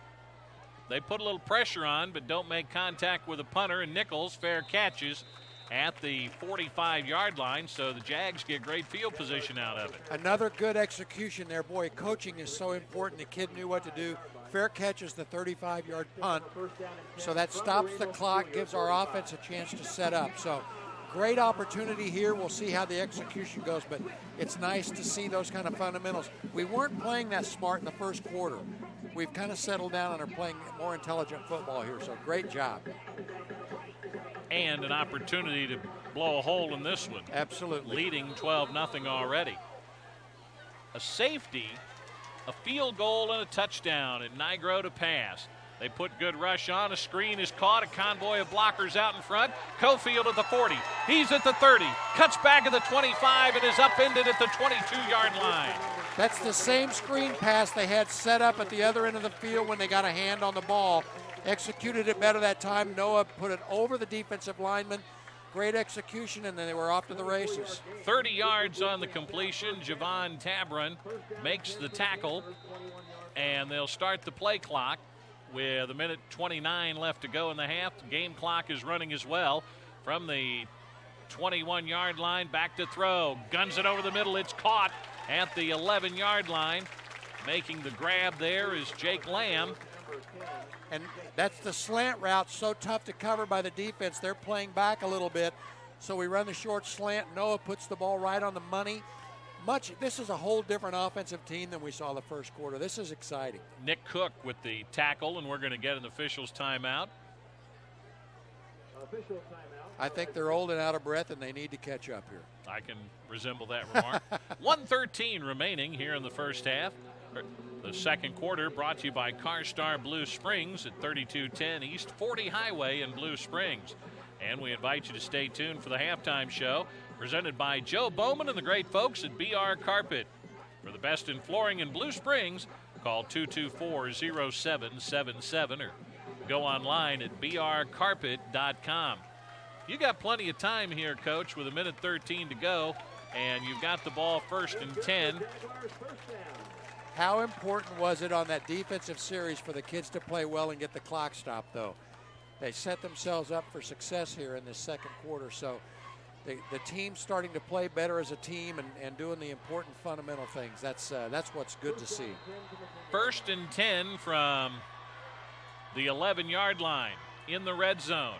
pass, the fade into the corner, thrown up for grabs, incomplete. And they were looking for Ricky Nichols. That ball was a little more scary to me. That he put the ball up there, and that probably put a couple of gray hairs on Coach Oder. The Jags are in the red zone, presented by U.S. Bank Investments Advisor Eric Sporing. You want to provide for your children's education or prepare for a comfortable retirement? Call Eric Sporing at 655-3065. Trips wide to the right. Frost, Lamb, and Briley Moore McKinney. Nichols to the left. On the pitch. Pitch behind Cofield, but he'll turn the corner at the 10. 5, touchdown! Speed option. They had the field spread out, so the defense was really spread way wide. Noah does a great job of making the guy tackle him so that we got the 11-yard touchdown run off of the pitch. Great execution. Look what happens. We fair catch the punt. The defense does a great job. The offense takes advantage. It looks like a different team now, doesn't it? Yep. Jake Rourke looking to attempt to tack on his second extra point of the game. Well, we've got 56 seconds left in the half. You're wanting more, aren't you? Well, I wouldn't turn it down. Snap back, ball down, the kick is up, and it's good. He is 10 for 12 this year on extra points, and with 56.3 seconds left to go in the first half, a 19-point second quarter. It's the Jags 19, Ray-Pec nothing. You're listening to Blue Springs South football from Vision Sports on 1030 a.m. KCWJ. The Fieldhouse is opening soon in Blue Springs. The Fieldhouse is a 76,000 square foot indoor recreation and fitness facility located at 425 Northeast Mock Avenue. The Fieldhouse features a 6,500 square foot fitness center, 4 hard surfaced courts, an artificial turf field, 2 walking tracks, a spin studio, aerobic and dance studio, child watch room, party and meeting rooms, and much, much more. For membership and other information, log on to bluespringsgov.com/Fieldhouse.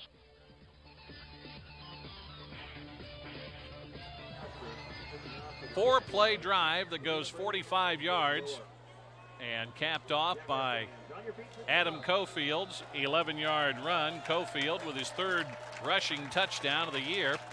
And Jake Rourke is going to kick it away. He's 2 for 2 on extra points here in the second quarter. And it's a line drive kick that will bounce the 10 and skip on into the end zone.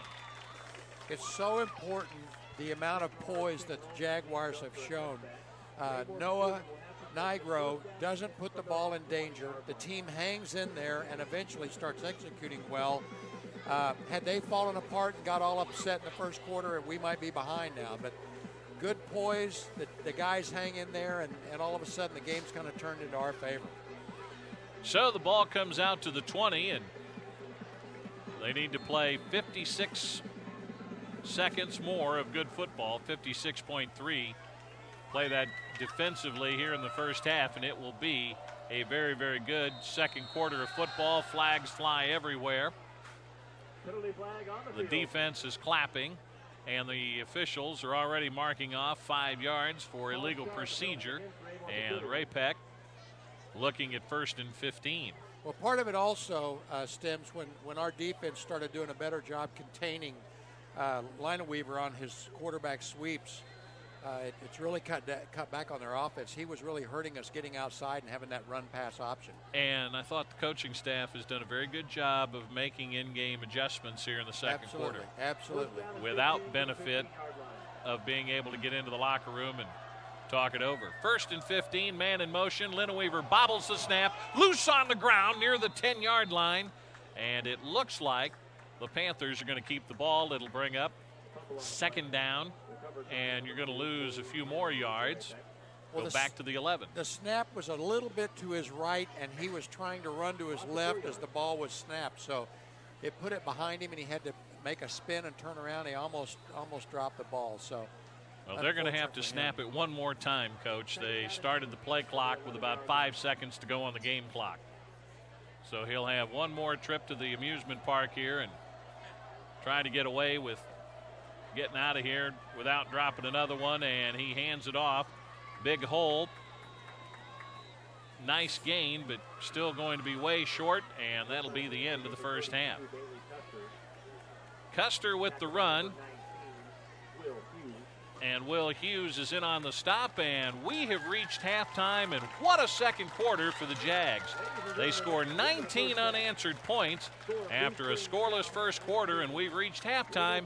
It's Blue Springs South 19, Ray-Pec nothing, and stay tuned for the halftime show. Presented by Joe Bowman and the folks at BR Carpet. For the best in flooring in Blue Springs, call 224-0777 or go online at brcarpet.com. You're listening to Jags football from Vision Sports on 10:30 a.m. KCWJ. The McCarthy Auto Group is a proud supporter of Preps KC and high school sports across Kansas City. If you're in the market for a newer pre-owned vehicle or you need service or body work done, we hope you'll visit one of the 12 McCarthy Auto Group locations. Visit kccars.com for over 2,000 new certified and pre-owned vehicles. We've got most every make and model and prices to fit every budget. The McCarthy Auto Group, with locations in Olathe and Overland Park, Kansas, and Blue Springs, Lee Summit, and Sedalia, Missouri. Foster Dental Care is proud to bring you the Cats and the Jags. Located on the South Outer Road in Blue Springs, Foster Dental Care is the outstanding choice for your family's dental care. At Foster Dental Care, you're always welcomed by a very caring and courteous staff that are among the most qualified and experienced dental professionals in the area. Foster Dental Care is the preferred Invisalign provider, the clear alternative for braces. For the very best in general and cosmetic dentistry, call Foster Dental Care at 228-6988. Online at fosterdentalcare.com. Foster Dental Care, proud provider of healthy smiles in Blue Springs for 30 years. VR Carpet is a local family-owned and operated flooring company proud to call Blue Springs home. VR Carpet is your one-stop shop for carpet, vinyl flooring, ceramic tile, laminate, hardwood, and more. You will always work with a courteous, caring, and professional staff at VR Carpet from purchase through installation. Residential or commercial, VR Carpet offers the best prices due to its low overhead, on-site warehouse, and bulk purchasing. For the best in flooring services, make the winning call. VR Carpet at 224-0777 or online at brcarpet.com. Hi, this is Tony Reisinger for CarStar Blue Springs, located at 3210 West 40 Highway. Over the past 18 months, I have utilized the outstanding services of CarStar Blue Springs on 3 occasions. Each visit was expedient and worry-free. The friendly and professional staff at CarStar Blue Springs took care of all the details and had a rental vehicle ready when I arrived. When it comes to auto body repair, I always recommend CarStar Blue Springs. Call 220-1100, online at carstar-bluesprings.com. CarStar Blue Springs, relax. We'll take it from here. Lunar Bowl is an outstanding choice for your company's corporate events, including holiday parties. Lunar Bowl offers programs that fit your company's budget. From economical to elaborate, Lunar Bowl can customize a fantastic experience for your company's group of 25 to 300. Lunar Bowl, located at 2001 Northwest 7 Highway in Blue Springs. To book your corporate event or holiday party, call Group Sales Manager Tina Short at 816-220-7722. That's 220-7722. On the web at lunarbowl.com. Lunar Bowl, a smoke-free facility. Looking for a great deal on your next set of wheels? Raytown Lee Summit Community Credit Union and Enterprise Car Sales has a great deal for your new set of wheels. And Raytown Lee Summit Community Credit Union will make your first payment up to $350 with no payments for 90 days. For more information and details about this great program, call 816-356-0791. That's 356-0791, or visit rlsccu.org to be pre-approved by Raytown Lee Summit Community Credit Union. Back here at Larry Stewart Memorial Stadium on the beautiful campus of Blue Springs South High School, Blue Springs, Missouri. The Jaguars lead the Ray-Pec Panthers 19-0 at halftime. The Sonic Scholar Athlete of the Week is next. This is a presentation of Vision Sports. These little doggies are amazing. I mean, they're the perfect snackable size hot dog. Yeah, or the perfect Linner, the meal between lunch and dinner. Oh, I thought that was called Dunch. Yeah, there's Dunch too, but if you have that earlier in the day, then you have a Brudunch. So that's breakfast and Dunch stuck together? Yeah, and if you have a snack kind of after breakfast but before Dunch, you have a Dunch. Little doggies are the perfect snack anytime, starting at $1.29. This is how you Sonic. For a limited time, only participating Sonic drive-ins. Welcome back to the BR Carpet Halftime Show here on 1030 a.m. KCWJ. Now it's time for us to recognize the Sonic Scholar Athlete of the Week. That's presented by the great folks at Sonic. in Blue Springs with 6 locations in the Blue Springs School District. Remember, it's not just good, it's Sonic good. And this week we recognize Noah Nigro. He's the son of TJ and Dana Nigro. He has a 4.26 GPA. He's a member of the varsity football team playing quarterback tonight. He's played football for 4 years, and as stated just now, he's the Jags quarterback. Noah traveled to Jamaica this summer with several teammates through the 1x1 program and volunteered for the week. He is a member of the Senate leadership class at South. Noah is also a 4-year member of the Jaguar baseball team. Noah is enrolled in several college credit courses in addition to pre-AP and advanced placement classes. When Noah is not at school, he enjoys hanging out with his family and friends. For college, Noah plans to attend a 4-year college university. He plans to major in pre-med and hopes to be an orthopedic surgeon. Congratulations to Noah Nigro, this week's Blue Springs South Sonic Scholar Athlete of the Week. And now it's time for us to recognize the Myron Music Scholar of the Week, who for 50 years, Myron Music has told you that making music makes you smarter. And this week we recognize Vivian McCormick. And she's the daughter of Dan and April McCormick with a 4.31 GPA. Vivian is involved with the Jaguar Pride Marching Band, where she is a member of the woodwinds and plays the alto sax. Vivian participates in the pep band and jazz band. Vivian is in the National Honor Society, philanthropist, and yearbook, co-editor, and chief. She challenges herself academically with several advanced placement and college credit courses, and is also in South a cappella choir. When Vivian has some time to do other things, she enjoys spending time with her friends and family. For college, Vivian hopes to attend the University of Michigan and double major in saxophone performance and sound engineering. Congratulations to Vivian McCormick, this week's Myron Music Scholar of the Week. And now let's go down to the field and take a listen to the Jaguar Pride Marching Band.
They are the Jaguar Pride Marching Band, and now it's time for us to recognize people in the community doing some great things with the Community Credit Report presented by the great folks at Raytown Lee Summit Community Credit Union.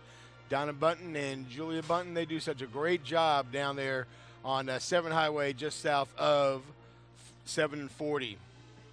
And this week we want to recognize a couple of our sponsors here on Vision Sports, Papa John's Pizza and also CarStar Blue Springs. Both are great local businesses that do great things for the community, and each of them are doing programs right now which will raise money for the Blue Springs Education Foundation.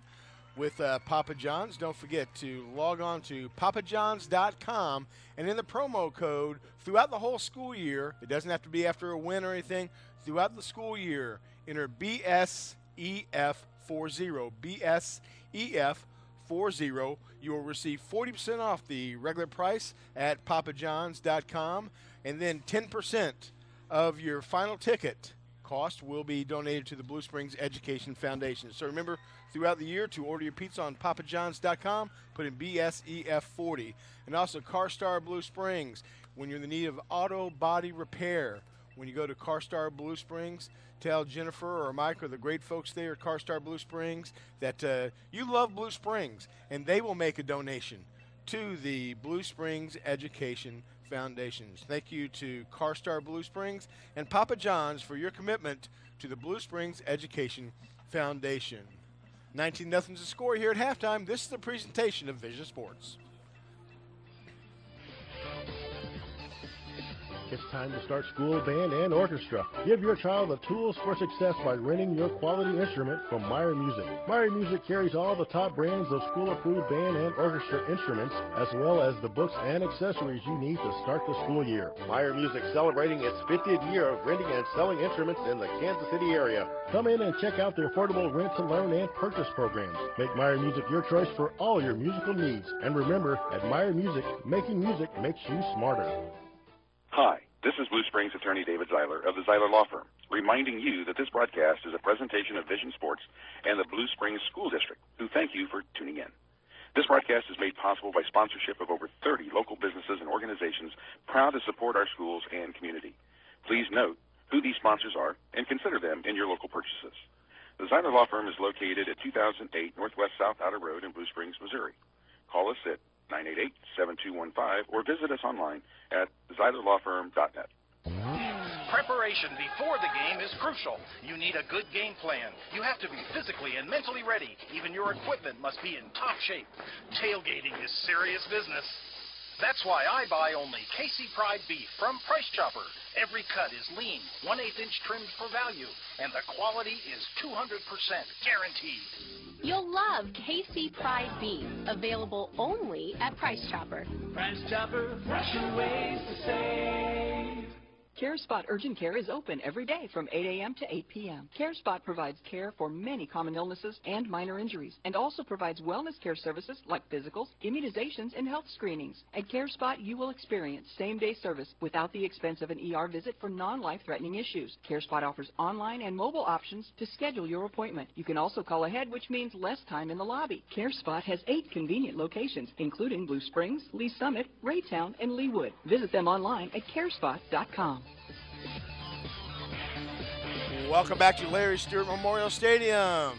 19-0 Blue Springs South on top of Ray-Pec. Now it's time to take a look inside the numbers presented by a great CPA team here in Blue Springs. It is Reinhardt and Kovacs. You look for a great CPA firm. Brett Reinhardt and Sarah Kovacs, they will do a great job for you. And take a look at these numbers. First downs, Blue Springs South with 8 and Ray-Pec with 7. Rushing-wise, Blue Springs South 22 rushes for 109 yards. Ray-Pec 11 for 22. Total passing yards 118 for Blue Springs South and 94 for Ray-Pec. Total yards 227 for Blue Springs South, 116 for Ray-Pec. Blue Springs South has intercepted 1 pass and Ray-Pec has not. And fumbles, Blue Springs South has fumbled once, but no one has lost a fumble, and both teams have been penalized 7 times for 55 yards. When we come back, we'll hear our interview that we had last week with Dennis Doval from the Fieldhouse. This is a presentation of Vision Sports. Numbers, numbers, numbers. In football, a touchdown is 6 points. The team with the most points wins. If you're looking for a winning number to call for a great accountant for your business or personal needs, call Reinhardt and Kovacs at 427-5645. Brett Reinhardt and Sarah Kovacs are ready to prepare a winning game plan for you or your business. Reinhardt and Kovacs, CPA. They're located at 2012 Northwest South Outer Road. Call 427-5645. Online at ReinhardtCPAs.com. Hey, it's Dale, and for years I used to try and put up my own Christmas lights. It was laughable at best. And then I met a guy named Scott Shippey. He's with Cutting Edge Lawn, and they do custom hanging of Christmas lights. They provide the lights, they install, they take them down, and they store them for next year. And Scott is very creative. He'll come up with a light display that will make you the envy of the neighborhood. Visit them on the web at cuttingedgelawn.net, or you can reach them at 816-220-3714. That's 816-220-3714 or cuttingedgelawn.net. And when you call him, make sure you tell him I sent you.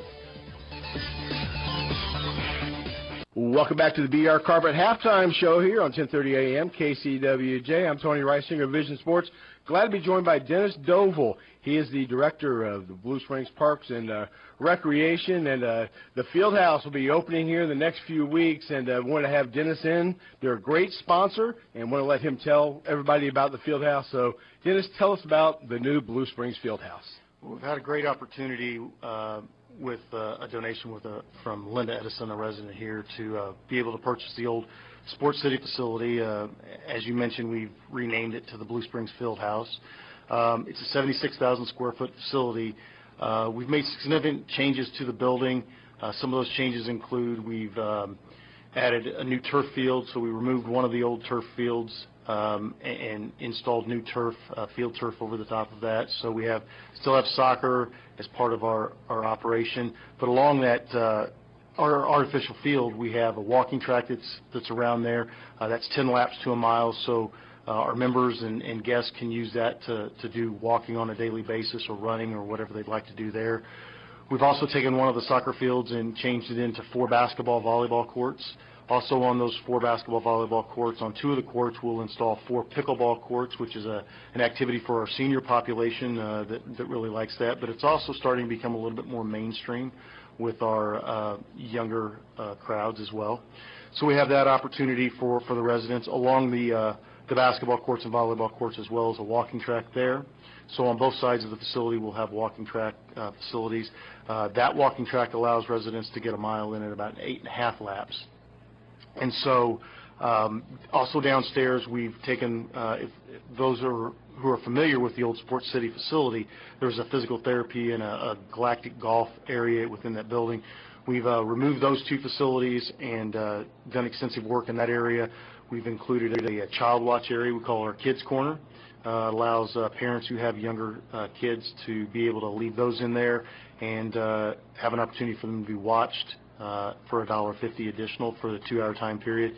We also have a spin studio and an aerobics dance studio. And then upstairs, we've transitioned our offices, so our Parks and Recreation offices will be in the building. We also have about a 7,000 square foot state-of-the-art fitness center as well there.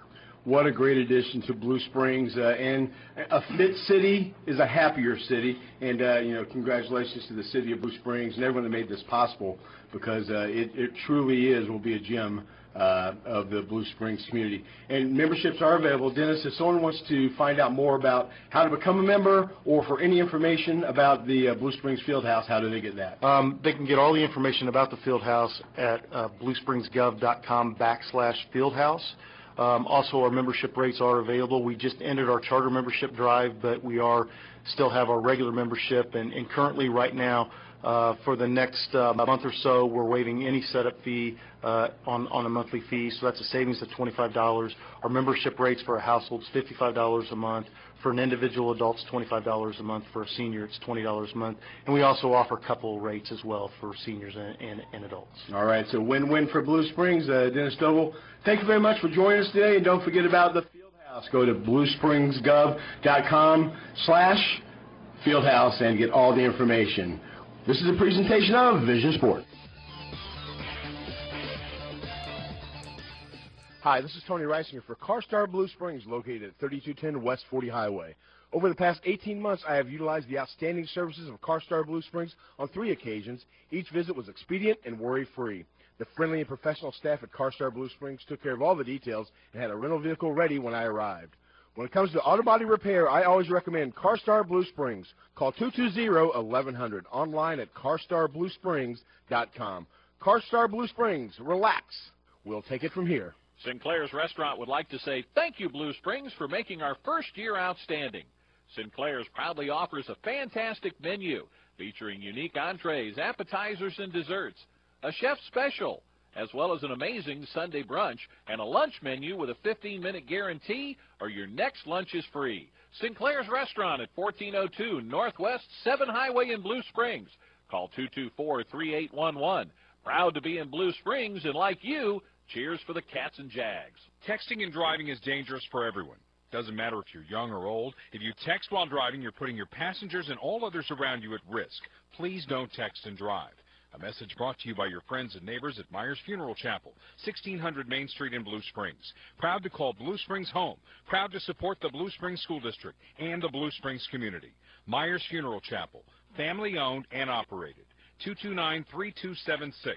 On the web at myersfuneralchapel.com. Papa John's wants to reward your passion for the Blue Springs School District. Now through the end of the school year, receive 40% off your entire regular menu price online order, plus an additional 10% will be donated back to the Blue Springs Educational Foundation. Go to papajohns.com. Enter the promo code BSEF40. That's BSEF40 to receive 40% off your entire regular menu price online order and an additional 10% donated back to the Blue Springs Educational Foundation. Papa John's supports Blue Springs schools. Better ingredients, better pizza. Papa John's.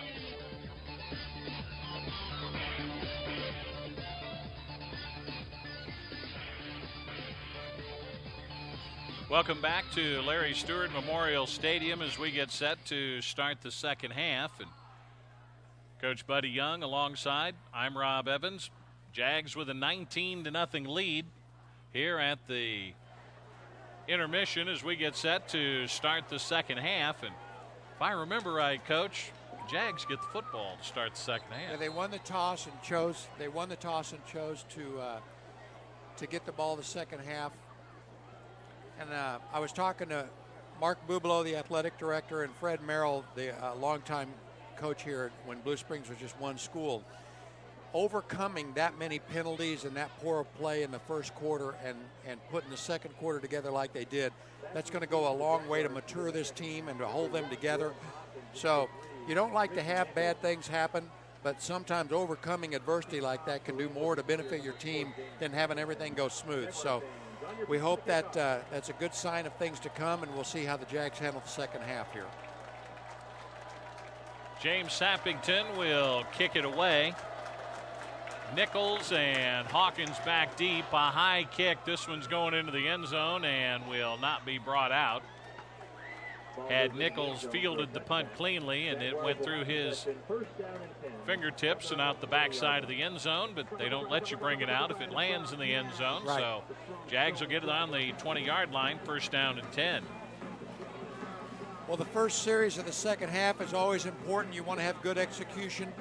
Maybe not as important to score, but to move the football, get some first downs, and exchange field position here. Our third quarter presented by Farmers Insurance agents Kevin Hornick and Jake Greco. Call Kevin or Jake to ensure that you're getting all the discounts you deserve. Farmers Insurance gets you back where you belong. Nigro will run his team right to left, and Cofield will get back to the line of scrimmage, maybe get a yard to the 21.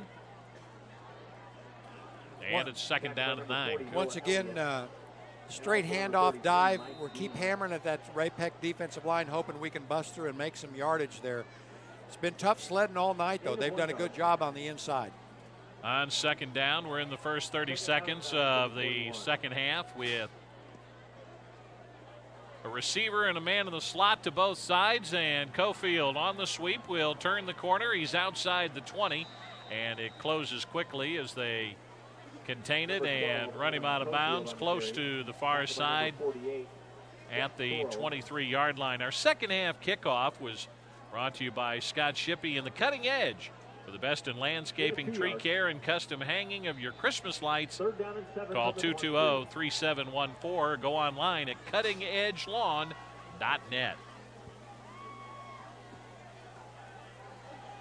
Third down and 7. Think you'd put it up in this situation? We'll see. Out of the pistol, Cofield to the left of Nigro, and we get motion. That could have been a hard count. The right defensive end for Ray-Pec looks like he may have jumped. We'll see. Nope, they're going to call it procedure. So it'll cost him 5 and bring up third and 12. So put it back on the 18-yard line. They need to get to the 30 for a first down. Makes a little bit tougher play calls, especially you're backed up to your own end zone. So I expect something pretty conservative here. Inside the first 90 seconds, this is the third play of the second half. Trips come to the near side.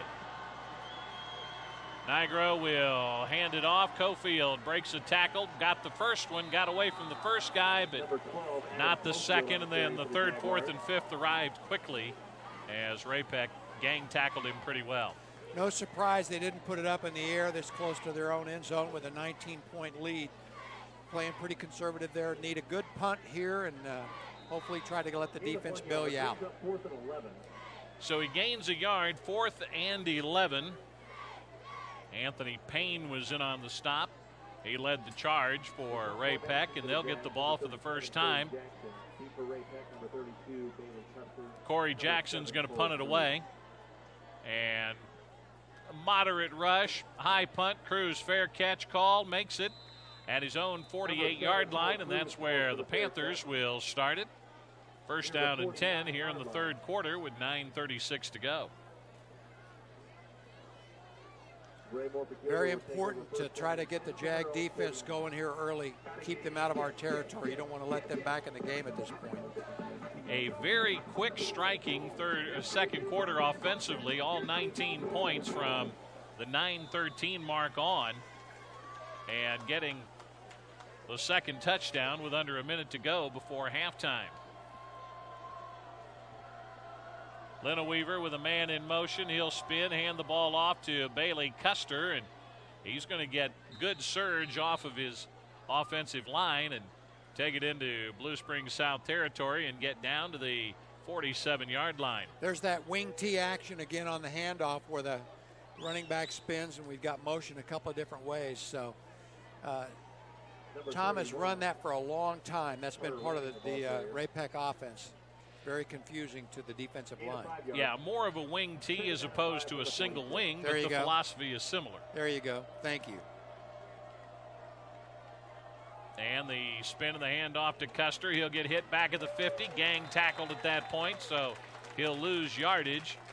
Just the spot of the football to be determined. And the way they're walking, they're going to go all the way back to the original line of scrimmage and then some back to the 47 in Ray-Pec territory. You know, we had the expert here on single wing and wing T. Fred Merrill ran that a lot back in 1912 when he played football. I hope he heard that. I hope he heard it, but I hope he realizes you said it. Third down and 11 from the 47-yard line. They're going to send Sappington, bring him to the near side. Cole Cruz goes split wide to the left on 3rd and 12. Weaver's going to roll to the near side. He's being chased. He'll have to throw again. And Sappington goes up at the 50, gets his hands on the ball. But before he can haul it in, he gets hit, and the pass is incomplete. Jake Lamb was over there, and after the ball was in the receiver's hands, he got the good hit and knocked it away. So great coverage, great job by the Jags. We're going to get the ball back. Hopefully we can do something to get out of our own territory. CarStar Blue Springs is the preferred auto body repair facility of Vision Sports. Tell them that you love Blue Springs when your vehicle is being repaired, and they will make a donation to the Blue Springs Educational Foundation. CarStar Blue Springs at 224-1100. Ricky Nichols standing back inside the 20 at the 17-yard line. Low snap. Sappington picks it up. Hawkins gets it on him and partially blocked it. And it is going to bounce and roll backwards. It's picked up. I believe that was Briley Moore McKinney who picked it up. And he's going to return it 5 yards from the Jags 47 to the 48-yard line, make it the 47 of Ray Moore Peculiar. I believe Jerome Hawkins partially sprained his ankle on that when he got in. He's limping on the sidelines. I don't think it's bad, but he's limping a little bit. We'll see if he's injured. You remember when he was helped off the field after trying to catch that pass in the second quarter, and probably a continuation, but it's Friday night and he's going to go. Yeah. What a player, though. He's made several great plays. Look at the field position that's made the difference in. From the 47-yard line in Ray-Pec territory, and Noah Nigro in the pistol with Cofield off to his right, trips wide right. McKinney solo left, and he's going to throw. He looks, and his receiver, Lamb, did he get his hands underneath the ball? And the back judge said no. Little quick hitch pass to the inside receiver, and Noah just got the ball a little bit low, and the receiver had to go down, and it got under his arms and touched the ground before he could haul it in. Just tried to sit there in the seam of the zone, so to speak. Right.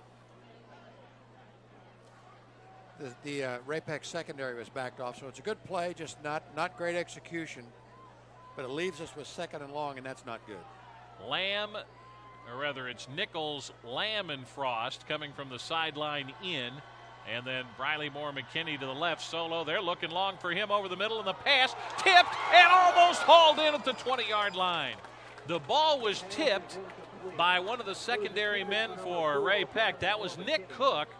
And then Briley Moore McKinney hit it with one hand, juggled it twice, and then it fell free. Nick, the free safety, Nick Cook, really played it well. He came in late after the ball was in the air and really had it in both hands. Should have had the interception there. I know Ray-Pec's probably upset that they didn't get one there.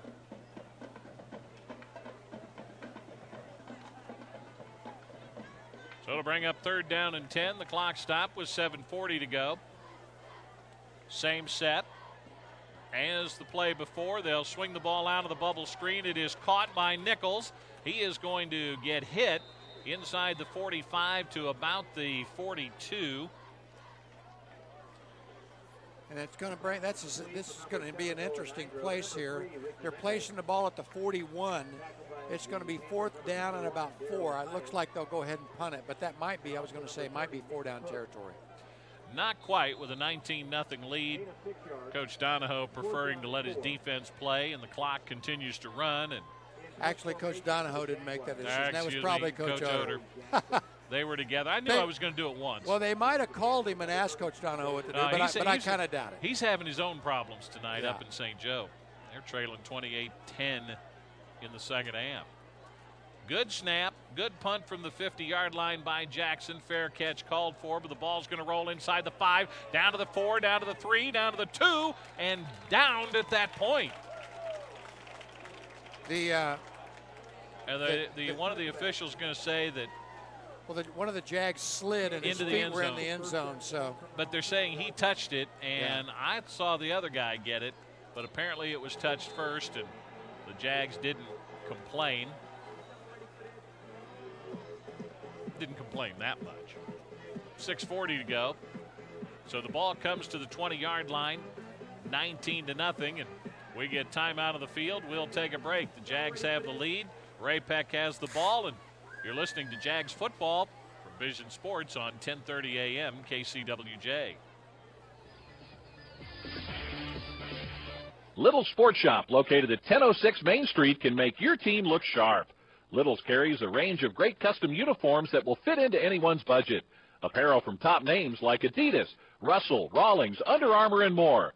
Little's is also your locally owned one-stop shop for any equipment and accessories that you, your team, or your league would need. Your team will always look great in uniforms from Little's Sports Shop. Call 229-3606. Little's Sports Shop, proud to bring you the Cats and Jags.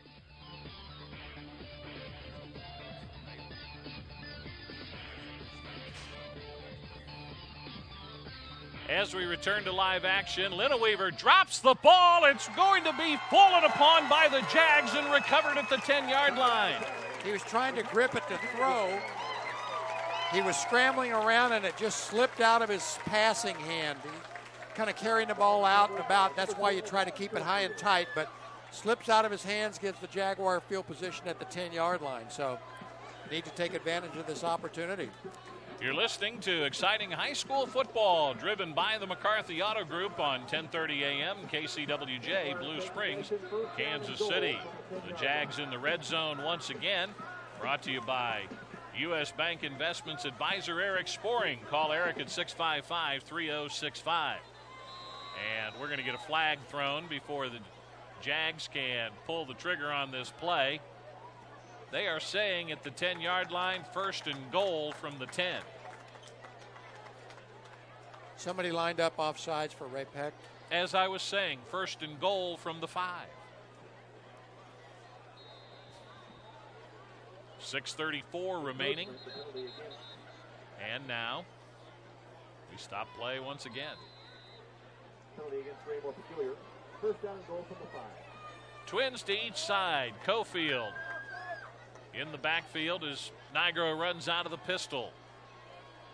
Cofield with a handoff straight ahead. Powers his way down to the 3-yard line. Once again, we're trying to keep pressure on the middle by running up the middle, so that'll hopefully open up the outside. But we got a couple of yards on that play, so starting to loosen up a little bit. Well, I'm just very impressed with Ray-Pec's interior defensive line. They've just done a great job tonight. They have at that.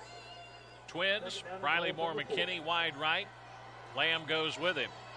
Nichols comes to the left. Frost goes with him. Nigro's going to run. Nigro gets hit hard by big number 91. That's Keith Scott. And he'll be tackled at the 4, driven back to the 5. You know, there's a reason that they tell the quarterback on speed option not to cut back inside. He cut back into the linebackers, and that was like a feeding frenzy. You're right. So it is 3rd down and goal. Gain of 1 yard. So he ends up gaining a yard. Jags take a moment in the huddle. Play clock just now under 20, approaching 15. And they'll spread it, 2 to each side. Cofield standing to the left of Nigro, who's going to throw. He floats it up there, and the pass is incomplete. The receiver couldn't find it. The ball was really in a pretty good place, kind of dark in that corner of the end zone. He looked after the ball was in the air and just could never find it. So that was DJ Frost looking and unable to locate it. And you're right, it was out there to where the defender couldn't get to it. So Jake Rourke will come in to attempt the field goal in the center of the field. And we're going to call this a 21-yard attempt, almost like an extra point. Snap back, the ball is down, the kick is blasted up and through.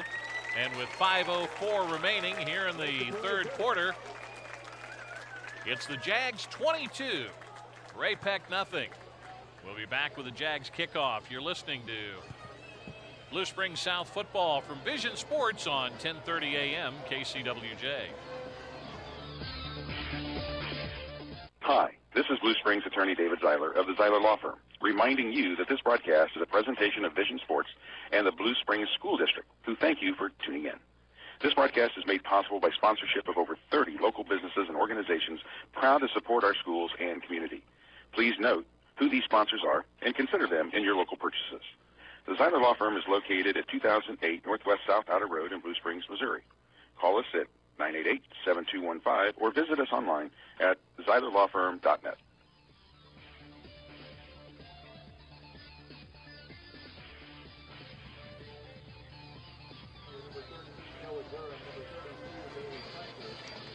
Four plays resulting in the 21-yard field goal.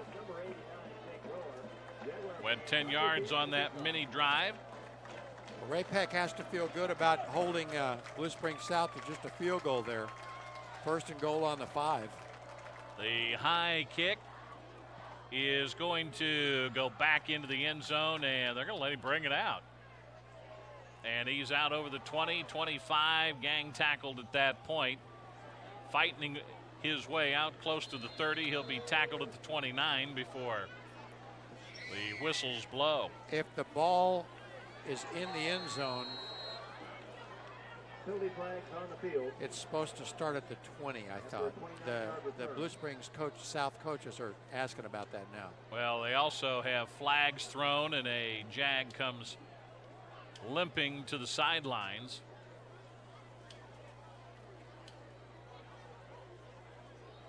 Give us an opportunity to tell you that our 3rd quarter is brought to you by Farmers Insurance Agents Kevin Hornick and Jake Greco. Call Kevin or Jake to ensure that you're getting all the discounts you deserve. Farmers Insurance gets you back where you belong. This penalty against Blue Springs South. Personal foul. That will add insult to injury and put the ball all the way out of the 43-yard line. But my point is, Coach, the return man goes into the end zone. If he catches the ball even if he's on the 1 and his momentum carries him back into the end zone, you put it at the 20. That's exactly right. I don't know. And I think the South coaches were asking about that, but evidently we're going to start from the 42. And the spin, the handoff, not much there. And I believe that's Bailey Custer. Number 32. And we're starting to see some hitting going on all over the place now. 4:40 remaining here in the third. 22-0. The Jags with the advantage in this battle of top 10 Class 6 teams in the state of Missouri. The Jags ranked number 4, and the Panthers ranked 10th. Hunter Jenkins making a nice play on that. He was the initial hit, and then several Jags jumped on. This is an interesting set. The way they spin this thing around off the double wing. Lena Weaver's going to throw, rolling to the near side. He's being chased, and down he goes. He's tripped up back at the 31-yard line by Adam Cofield. Adam had outside contain and made him cut back, and Adam had the momentum, and Lena Weaver had to slow down to turn and go the other way, so he got a hold of one of his feet, and now he's put himself in a really bad position. So they give him progress to the 33, and it's going to bring up 3rd down and 20, and that's a loss of 10 on that play. So they have to get all the way to the Jags' 47-yard line. Things have really changed when Blue Springs South made an adjustment and figured out how to hold contain on Lena Weaver.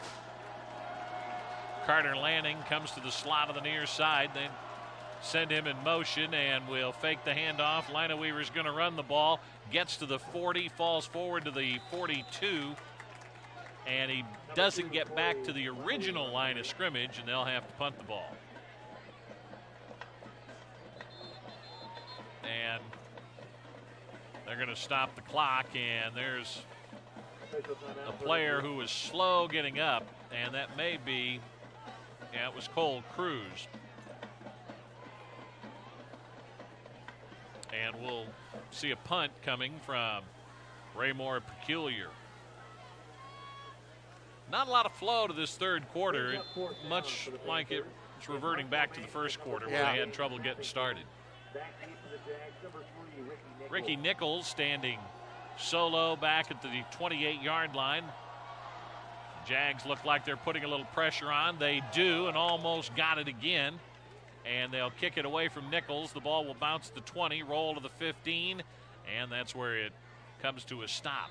And that's where the Jags will have the ball 1st and 10 with 2.5 minutes to go in the third quarter, leading 22-0. Well, right now, the Jags are the benefactor of not great field position. They need to do something to change that. Ray-Pec started on their 43, I believe, last time. Jags have started at the 20 and then now the 14-yard line. So need to get some first downs here and get some movement out of here to get field position changed over. Nichols, one of 3 men coming to the near side. Nigro out of the pistol. And he will fake the handoff and find DJ Frost, who makes the catch at the 20 and then gains 10 yards after the catch and picks up a first down to the 30. The inside linebacker that was covering the inside receiver that time mistimed his jump. He really had a good shot at the interception, got by too fast and enabled the ball to go by and be caught for a big gain there. So gain of 15 yards on that play. Yeah, we're a little bit lucky on that play, but we'll take it. Twins to each side. Out of the pistol, Cofield gets the handoff, picks his spot, trying to run up the middle, and ends up getting a yard and gets the ball centered right in the middle of the field. That's been the result all night. That's been tough yards in the middle. In on the stop for Raymore Peculiar is Larry Combs, 6 foot, 255-pound senior lineman. 90 seconds left to go here in the third quarter. It's been a rather quick third quarter on the clock. Jags with the only points. They lead 22-0. Handoff on the sweep to the right side. Cofield will try to ride the wave out over to the 35. And a flag is thrown at the 46-yard line of the secondary. Something happened on the sideline. I saw a couple of coaches come running over. This may be against Ray-Pec for having people too close to the field. No, it's on the Jags. Personal foul, the penalty against Blue Springs South. So another personal foul Boy, penalty, and shooting themselves in the foot.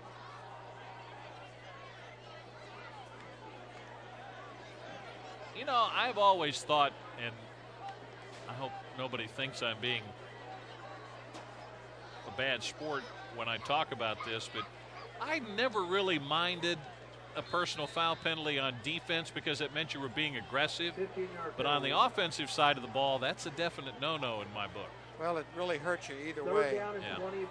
And it just shows a lack of composure, and the kids need to be better than that.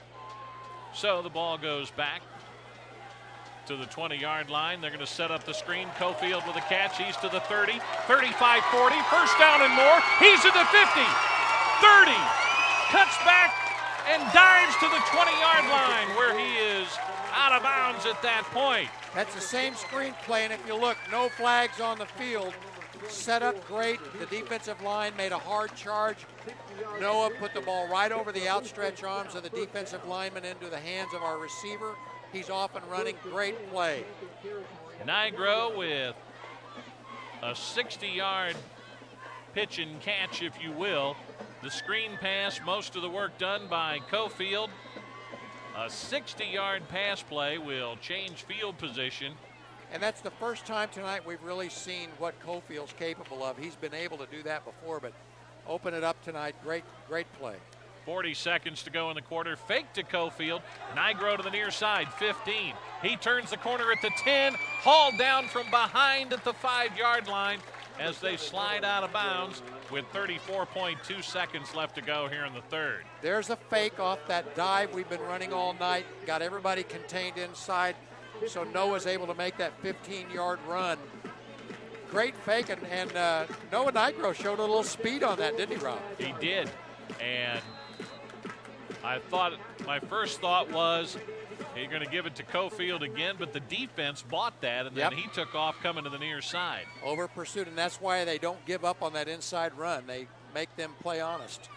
Into the backfield. Diavio Burns, and he's going to get the carry and try to spin and get a yard or so up the middle, but gets stopped at the line of scrimmage. So Burns, the junior running back and defensive back.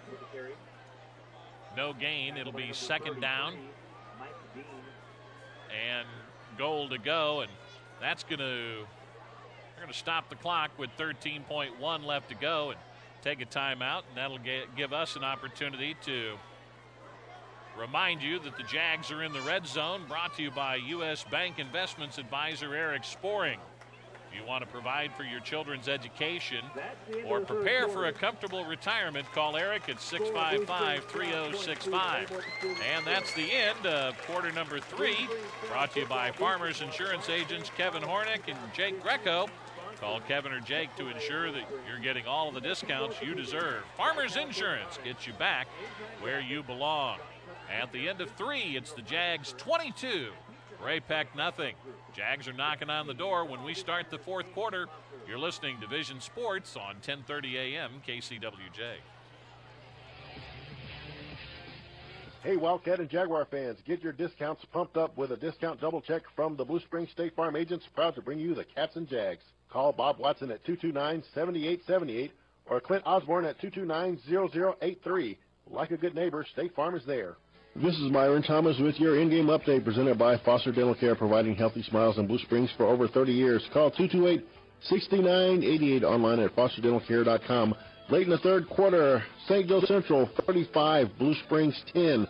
Fourth quarter scores: Lee Summit West 27, Columbia Rockbridge 19, Lee Summit North 27, Lee Summit 18. Now let's go back to Rob Evans and Buddy Young at Larry Stewart Stadium. First play of the fourth quarter, Adam Cofield with the toss on the sweep, and he'll get down to the 2-yard line. Our fourth quarter brought to you by Myers Funeral Chapel, locally owned and family operated. Proud to be part of the Blue Springs community. Friendly staff at Myers Funeral Chapel reminds you that texting and driving is dangerous for everyone on the road. Please do not text and drive. 22-0. Jags have the lead, and they're knocking on the door in the red zone. 3rd down and goal from the 2. Under center, Nigro comes out and starts to toss it to Cofield, and the play is blown dead. At what point, Coach, and it's offside on Ray-Pec, so it'll be half the distance to the goal, but at that point, couldn't you have just said, okay, try the play? I mean, at what point do too many flags ruin the game? Well, if the defense goes offside, it's a dead ball. If in the professional sports, that they would have gone ahead and played that to see which one was better, but that's just a high school rule. Under center, Cofield, handoff, Cofield, touchdown! Play up the middle, and that's not been going well all night, but that was good for a 1-yard gain.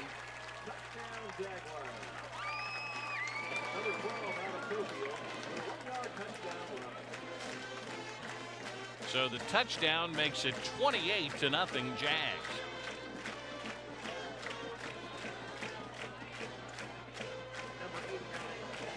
Rourke in to attempt the extra point with 10:57 left to play.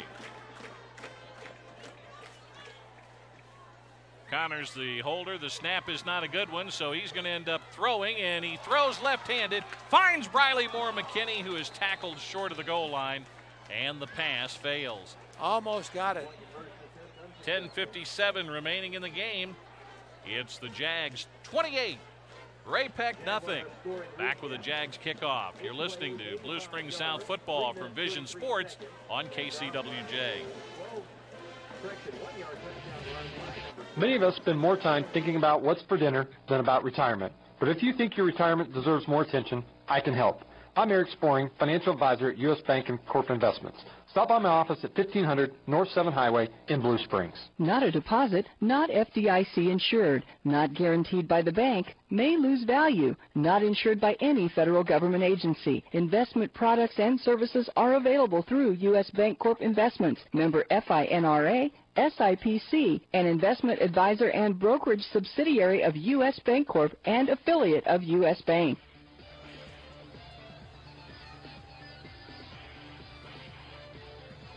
Three-yard touchdown run by Adam Cofield caps off a 15-yard drive that took 8 plays, believe it or not. 28-0. The Jags have the advantage. 19 of the 28 points coming in quarter number 2. The kickoff is high, and we have a whistle. Hard to believe. Imagine that. Offside against Blue Springs. Well, I think the idea is they're trying to get paid by the penalty tonight. Well, they're buying dinner after the game because they've made a bunch tonight. We're not supposed to be that way, though. We're supposed to be better about that. We have to be honest, though. So the Jags get penalized 5 yards. No wonder I'm so conflicted. You're conflicted. I'm confused. Blue Springs South has been penalized 11 for 85 yards. That's just those that have been accepted. Yeah. And the same for Ray-Pec. Yeah, it's been a flag-weary night. So Jake Rourke will kick it away again. His challenge now will be able to see if he can put it in the end zone like he did the previous one. And it's a high kick. It is going to be into the end zone. It bounced at the 2, and I was thinking that one of them might get a hand on it and keep it out of the end zone, but they'll take it at the 20. So after the penalty, eventually it ends up where it was going to be at the beginning. You know, that's twice tonight we've had to kick off with a penalty. Once from the 20-yard line, and we contained them inside the 20 on the other end. So coverage tonight on kicks has been really, really good. A lot of good things tonight. And Ray-Pec is a fine football team. That's the thing I think everybody forgets. Yes, that they're really good, and probably neither team thinks it's the most mistake-ridden night, but it's a good battle. Corey Lineweaver with a man in motion, and he's going to toss it. And Chester comes to the near side and gets run out of bounds back at the 15-yard line. Bailey Custer, loses 5 yards on that first down play. It'll be 2nd and 15. What's most impressive, and you pointed this out in the second quarter, Blue Springs South has made an adjustment, and they've not been able to get outside on the Jags all night. Of course, I say that, watch them do it on the next play, but our perimeter defense has played really, really well this after the second quarter, really. The thing that I was impressed with was they made it in game. Absolutely. Lineweaver to throw, throwing off his back foot, and he flips the ball out. It's caught at the line of scrimmage at the hash mark on the far side of the field, and they'll fall forward and get a yard. The pass complete. Making the catch is Carter Lanning. Well, they started to play to the left side, turned and threw it back to the right, hoping to catch the defense off guard, but the Jags stayed home, made a great play. It's going to be 3rd and about 13 now, 3rd and 13 or 3rd and 14. Well, they gave him 2 then. Malcolm Adair makes the tackle.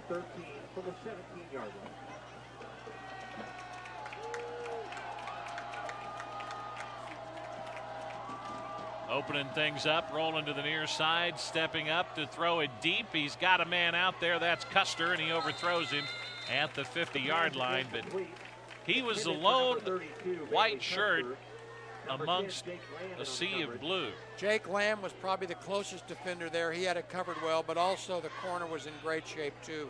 And Connors was there as well, along with the third member, Will Hughes. Ray-Pec will be a playoff team in 5A, and they're going to be state ranked too. So 2 good football teams tonight, and the Jags have just kind of made more plays than the Ray-Pec Panthers have. Leading at 28-0 with 10:01 to go. Nichols standing back at the 50, and another penalty. There's a penalty flag on the field. Come on, guys. Which ones? I would say the team in the striped shirts. Start, Raymore Peculiar. 5-yard penalty. Still 4th down.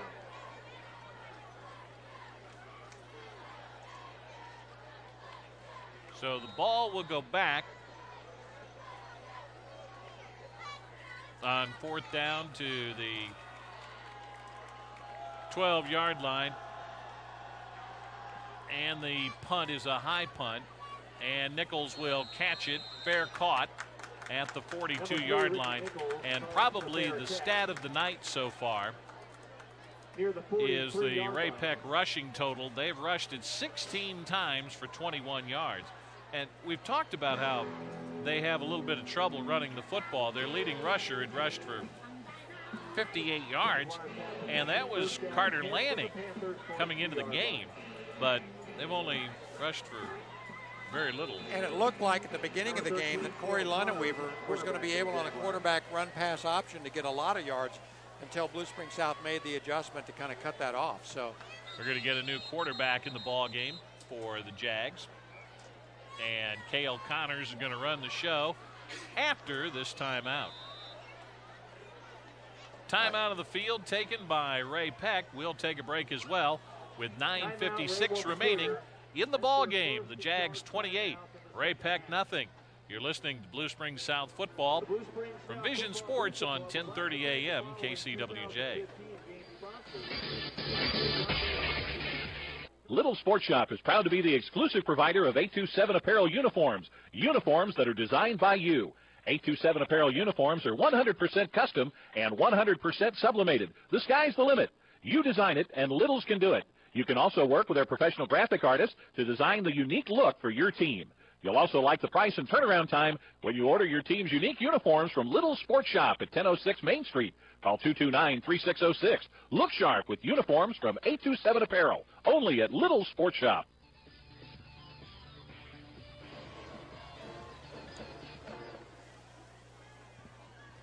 As we get set to resume play, 9:56 remaining in the game. Cale Connors in to hand the ball off, and the first down carry by Burns. I think they've made a lot of subs in there.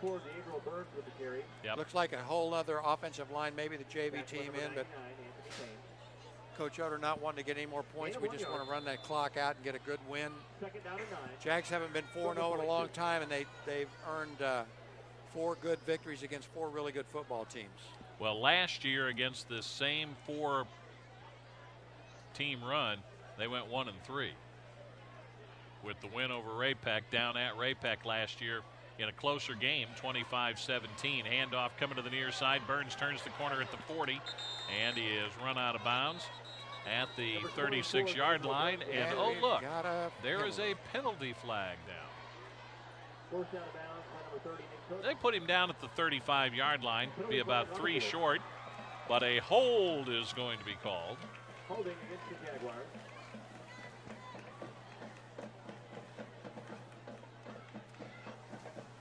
Fourth quarter brought to you by Myers Funeral Chapel, locally owned and family operated. Proud to be part of the Blue Springs community. Friendly staff at Myers Funeral Chapel reminds you that texting and driving is dangerous. Dangerous for everyone on the road, so please do not text and drive. Why did you know I would have time to get all of that in before we got done doing this? Oh, my gosh. Clock stopped with 9:07 to go. No, actually, it's moving to 2nd down and 22. What do you want to call here, Coach, on 2nd and 22? That's a lonely play call. Nobody has any suggestions for that one.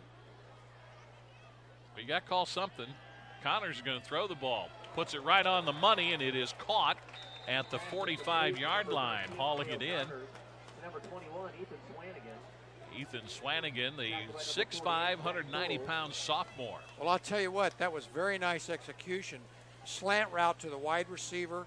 Quarterback put the ball right between the 2 defenders, the little window that opens up there. The slant man kind of stalled into that place, and that's exactly how you teach that. That gives us a chance to pick this up. 3rd and 13 is not bad. It's convertible at this point. Not necessarily a Mustang convertible, but you know what I mean. Connors is going to have to keep it and run. He'll try to get to the corner, does so, and gets inside the 40, and they walk him up to the 37-yard line.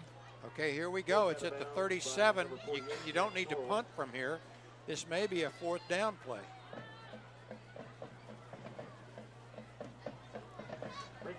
And, yeah, there's, at least at this point, doesn't appear to be any thought of punting the football away.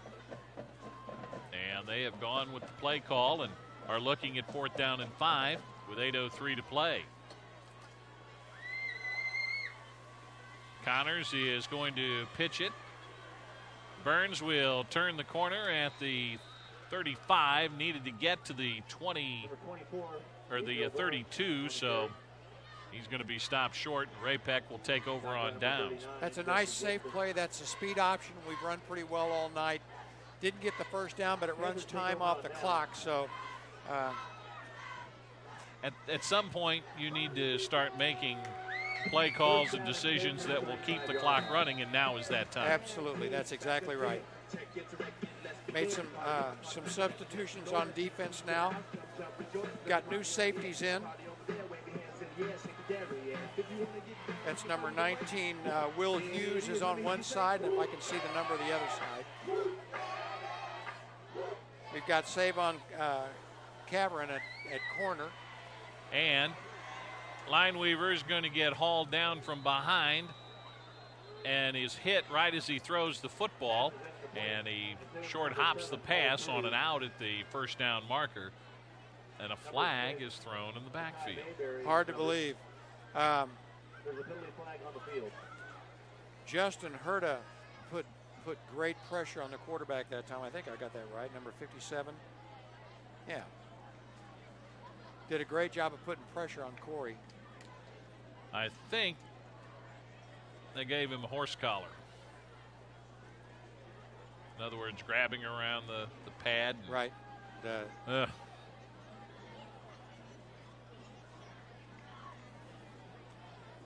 Riley Moore McKinney will come out of the ball game defensively, and Robert Thomas is in. So move the ball all the way to the 50-yard line, 1st down and 10. And they will line up in the double wing set. There's a penalty flag. And that was illegal motion. They had somebody start too soon. Oh, my. The timing is off on, and this is an offense when it's run properly. The timing has to be right there, and it looks like it's, a half count maybe off where a guy will leave too soon or too late most of the time tonight. And they're subbing in some extra people, too. Yeah. Most of the time tonight, though, it's been too soon because they've had a number of procedure penalties. Right. It's first and 15 from the 45. Back to the 45-yard line, first down and 15 with 7:41 remaining. Cruz and Sappington go wide to the right side of the field, along with Bailey Custer, who is in the slot. Those are their three playmakers. So we are 3 for 3 now. Penalty flag on the field.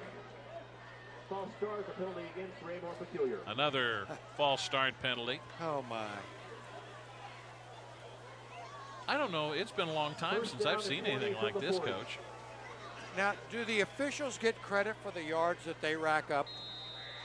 Just wondering. And Ray-Pec has got their 11th penalty for 75 yards.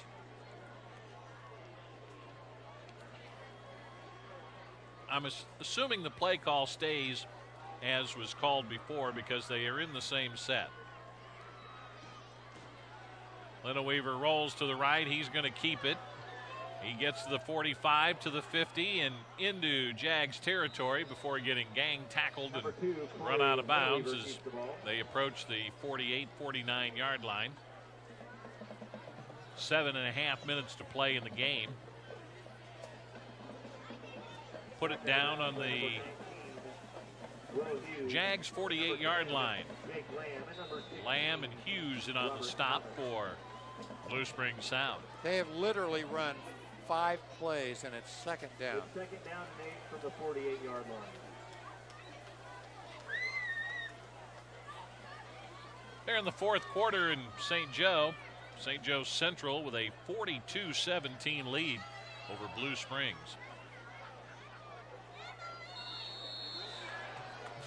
Those whistles tell you that the play that was about to get started, that we didn't even have a chance to start describing, oh my, has been blown dead.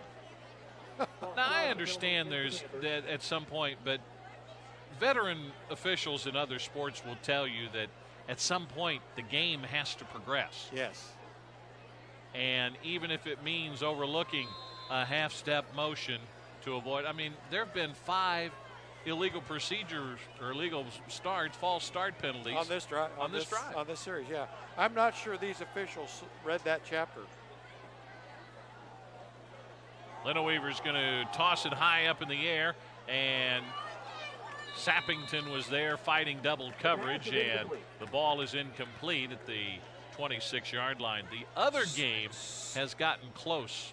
Savon Cameron and Will Hughes did a great job of covering there. The other game got close. Lee Summit North had a 20-6 lead at the half, and it's now 27-25. That's Lee Summit North and Lee Summit. Yeah. That's who else did I say? Okay. Yeah, that's great. That game is 9 minutes to go. And they could possibly play overtime and be done before we get to the 2-minute warning here. 7:22 remaining. Play clock at 3, 2. Snap it at 1. Littleweaver rolls right. He's going to keep it. He's at the 50, 45, 40 out of bounds at the first down marker at the 39-yard line. I believe he got it. Number 2, Corey Littleweaver on the carry. When he gets outside, he's very dangerous. He's a good runner. They didn't give him the spot that he got. I thought I had him out at the 39. They said he stepped out at the 41. So it's 4th and 2, 4th and 1. 4th and 1. Of course, now we haven't had the procedure penalties yet. It may end up being 4th and 12. Well, this is a 9-play drive on this one first down. Double wing set. They'll spin, hand the ball off to Custer, and he's going to try to stiff arm one man, and then he's going to be tackled back behind the line of scrimmage. And there, after making the tackle for the Jags, Hayden Wallace. And he did an outstanding job to drive him back, and that'll turn it over on downs with 7:08 to go. You know, they could have had a great play then, but Hayden got outside, contained the sweep, and on 4th down and 1, they try to go wide. I think they may want to look at that on film. They may have had better luck inside, but we'll take it. Time out of the field with 7:08 left to go. It's Blue Springs South 28, Raymore Peculiar nothing. You're listening to Jags football from Vision Sports on 10:30 a.m. KCWJ. These little doggies are amazing. I mean, they're the perfect snackable size hot dog. Yeah, or the perfect dinner, the meal between lunch and dinner. Oh, I thought that was called dunch. Yeah, there's dunch too. But if you have that earlier in the day, then you have a brunch. So that's breakfast and dunch stuck together? Yeah, and if you have a snack kind of after breakfast but before dunch, you have a dunch. Little doggies are the perfect snack anytime. Starting at $1.29. This is how you Sonic. For limited time, only participating Sonic drive-ins.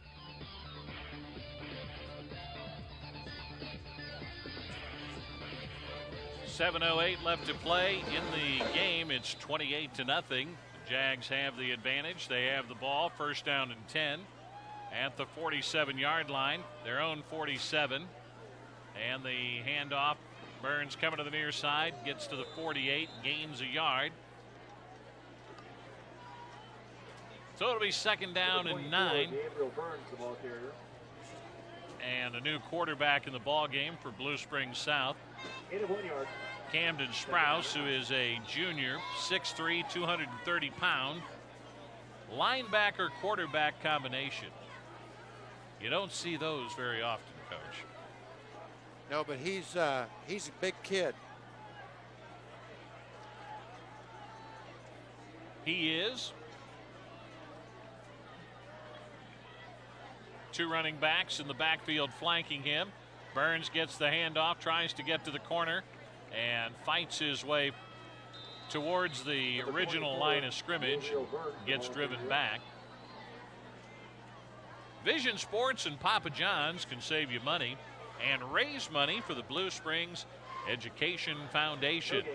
So now through the end of the school year, you can get 40% off your entire regular menu price order online when you enter the promo code BSEF40. Go to papajohns.com and enter promo code BSEF40.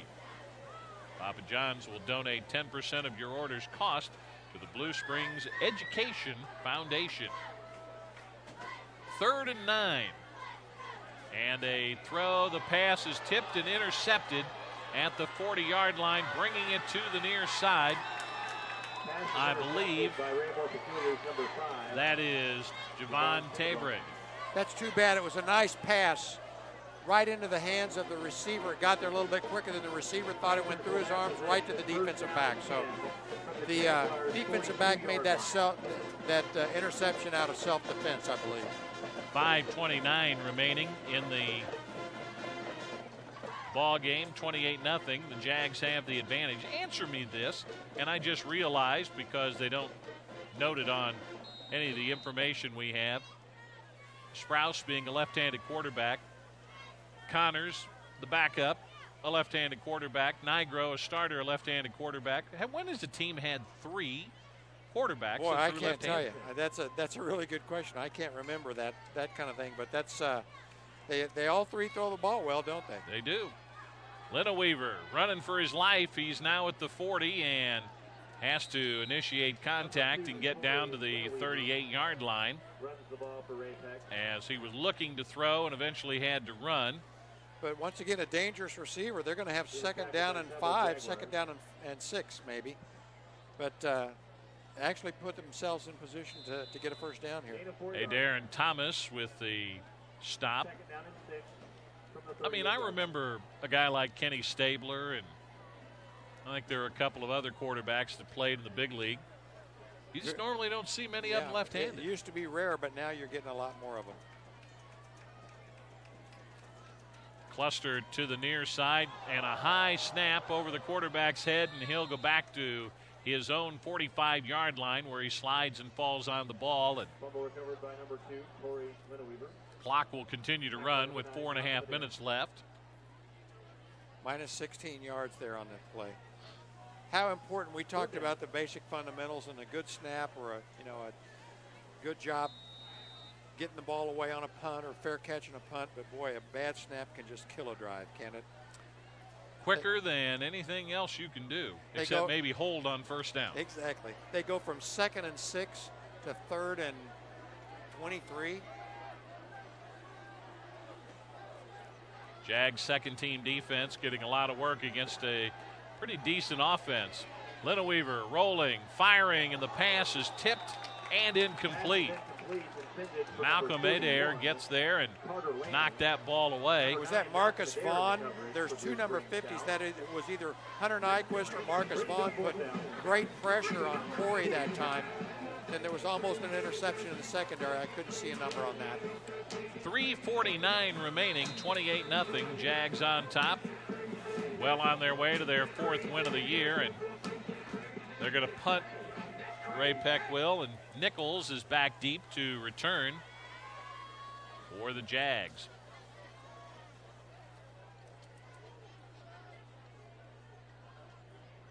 Play clock stopped. That was kind of an untimed down, if you will, and Nichols goes all the way back to the 17, makes a man miss at the 20, and gets free to the 25 to the 30. Has a blocker in front of him, 35, 40. A flag is down, and it'll bring back a beautiful run on the part of Ricky Nichols as he takes it all the way into Ray-Pec territory at the 40-yard line. And the bad part about that is the flag was thrown away from the play, had nothing to do with the play as it was in progress. I'm just afraid that the officials are in danger of getting an injury from reaching into their pocket and straining one of those ligaments in their arms. We need to maybe get them some ice. You mean we're talking about a pitch limit here? Yes.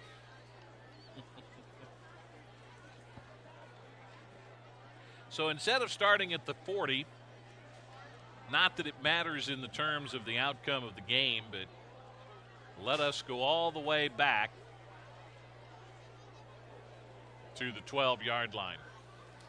I just, and you know, these all these infractions may very well be here when they grade this thing on film, but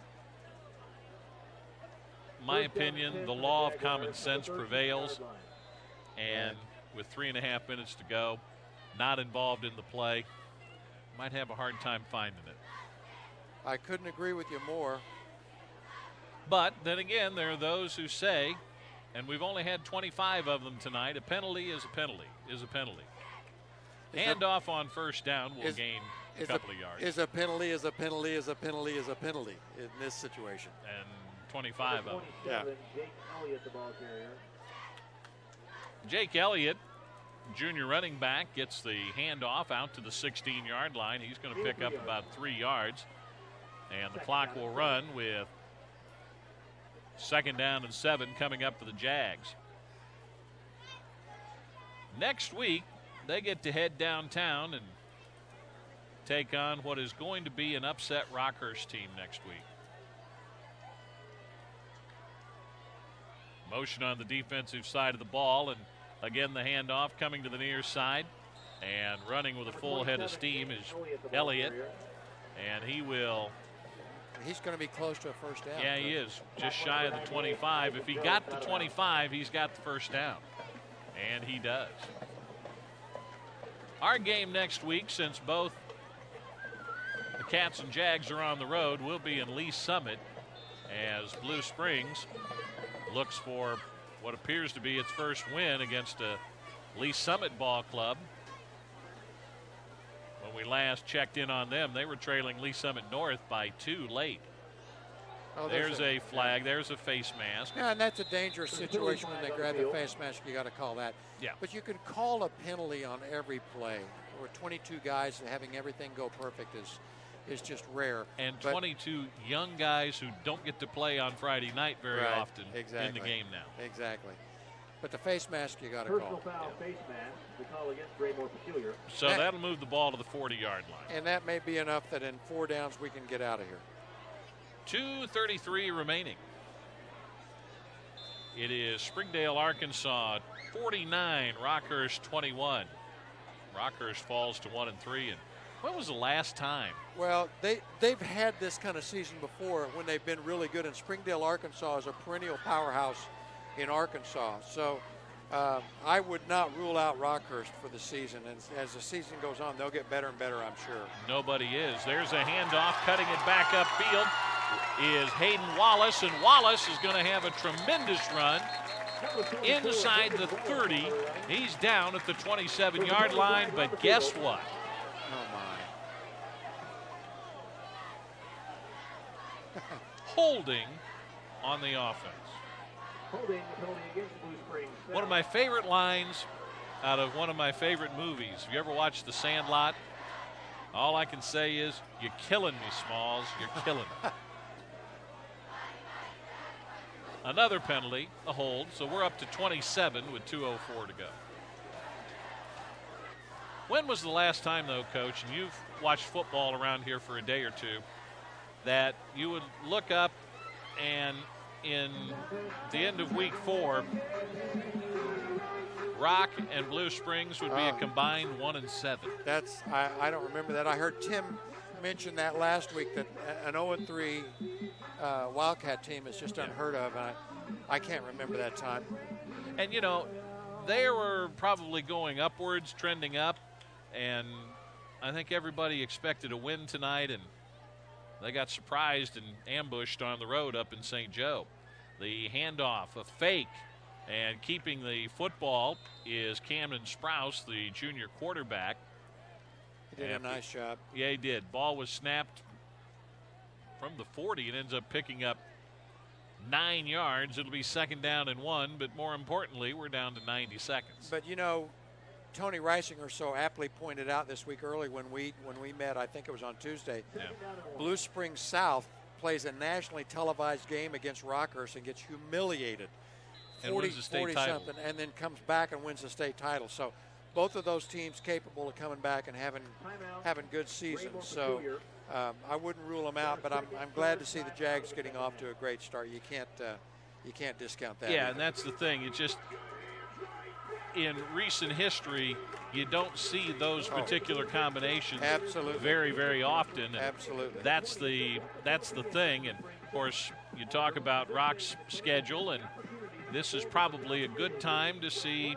I mean, they're still one of the best in this part of the state, and if you want to play well in this class, you've eventually got to go talk to those guys. So now's a good time for the Jags to play them next week. And I know you mean this too. It used to be that was the only answer, but in the last 10 and 15 years, part of the answer is Rockhurst to get to the state championship have to come through Blue Springs too. They do. And you've got to meet. Those are the teams you got to meet those guys in order to get where you want to go. But Blue Springs has had an awful lot to say about that. I'm a little bit biased about that, I guess. Well, it's understandable because that's the way it's been. After a quick timeout taken by Ray-Pec, 2nd down and 1 yard to go. The handoff, the sweep coming to the near side, turning it upfield is Wallace, and Wallace will take it into Ray-Pec territory and run out of bounds to the 45 with a minute 4 seconds left to go. He'll gain 6 on the play. And a nice sweep there. Most importantly, no flag on the play. Lee Summit comes from behind and wins that game, 32-25, handing Lee Summit North their first loss of the year. So they're 3-1. Lee Summit will be 3-1 next week when they face Blue Springs, and that'll be our Vision Sports Game of the Week here on 10:30 a.m. KCWJ. Down to a minute 4 left to go. And riding the handoff into the back or the stomach of the receiver, Burns is going to be driven back. And the quarterback, Sprouse, ended up about 7 or 8 yards further upfield. But the defense picked the right guy, or did they? That's just the middle play that we've been trying to run all night. at the 44-yard line. Lee Summit West a 27-19 win in Columbia against Rockbridge this evening. One more time, they'll snap the football from the 44. And take a knee, and there's your game. Our final, 28-0. The Jags with the win. They improve to 4-0 for the year, and certainly will keep their number 4 state ranking, if not move up just a little bit in the Class 6 poll when it comes out next week. Ray-Pec falls to 2-2 with losses against Staley and on the road here tonight against Blue Springs South. It's the Jags 28, Ray-Pec nothing, and we invite you to stay tuned for our post-game show. We'll have our player of the game, our play of the game. We'll take a look inside the numbers. That's all coming up on 10:30 a.m. KCWJ. WeatherTech Roofing is proud to bring you the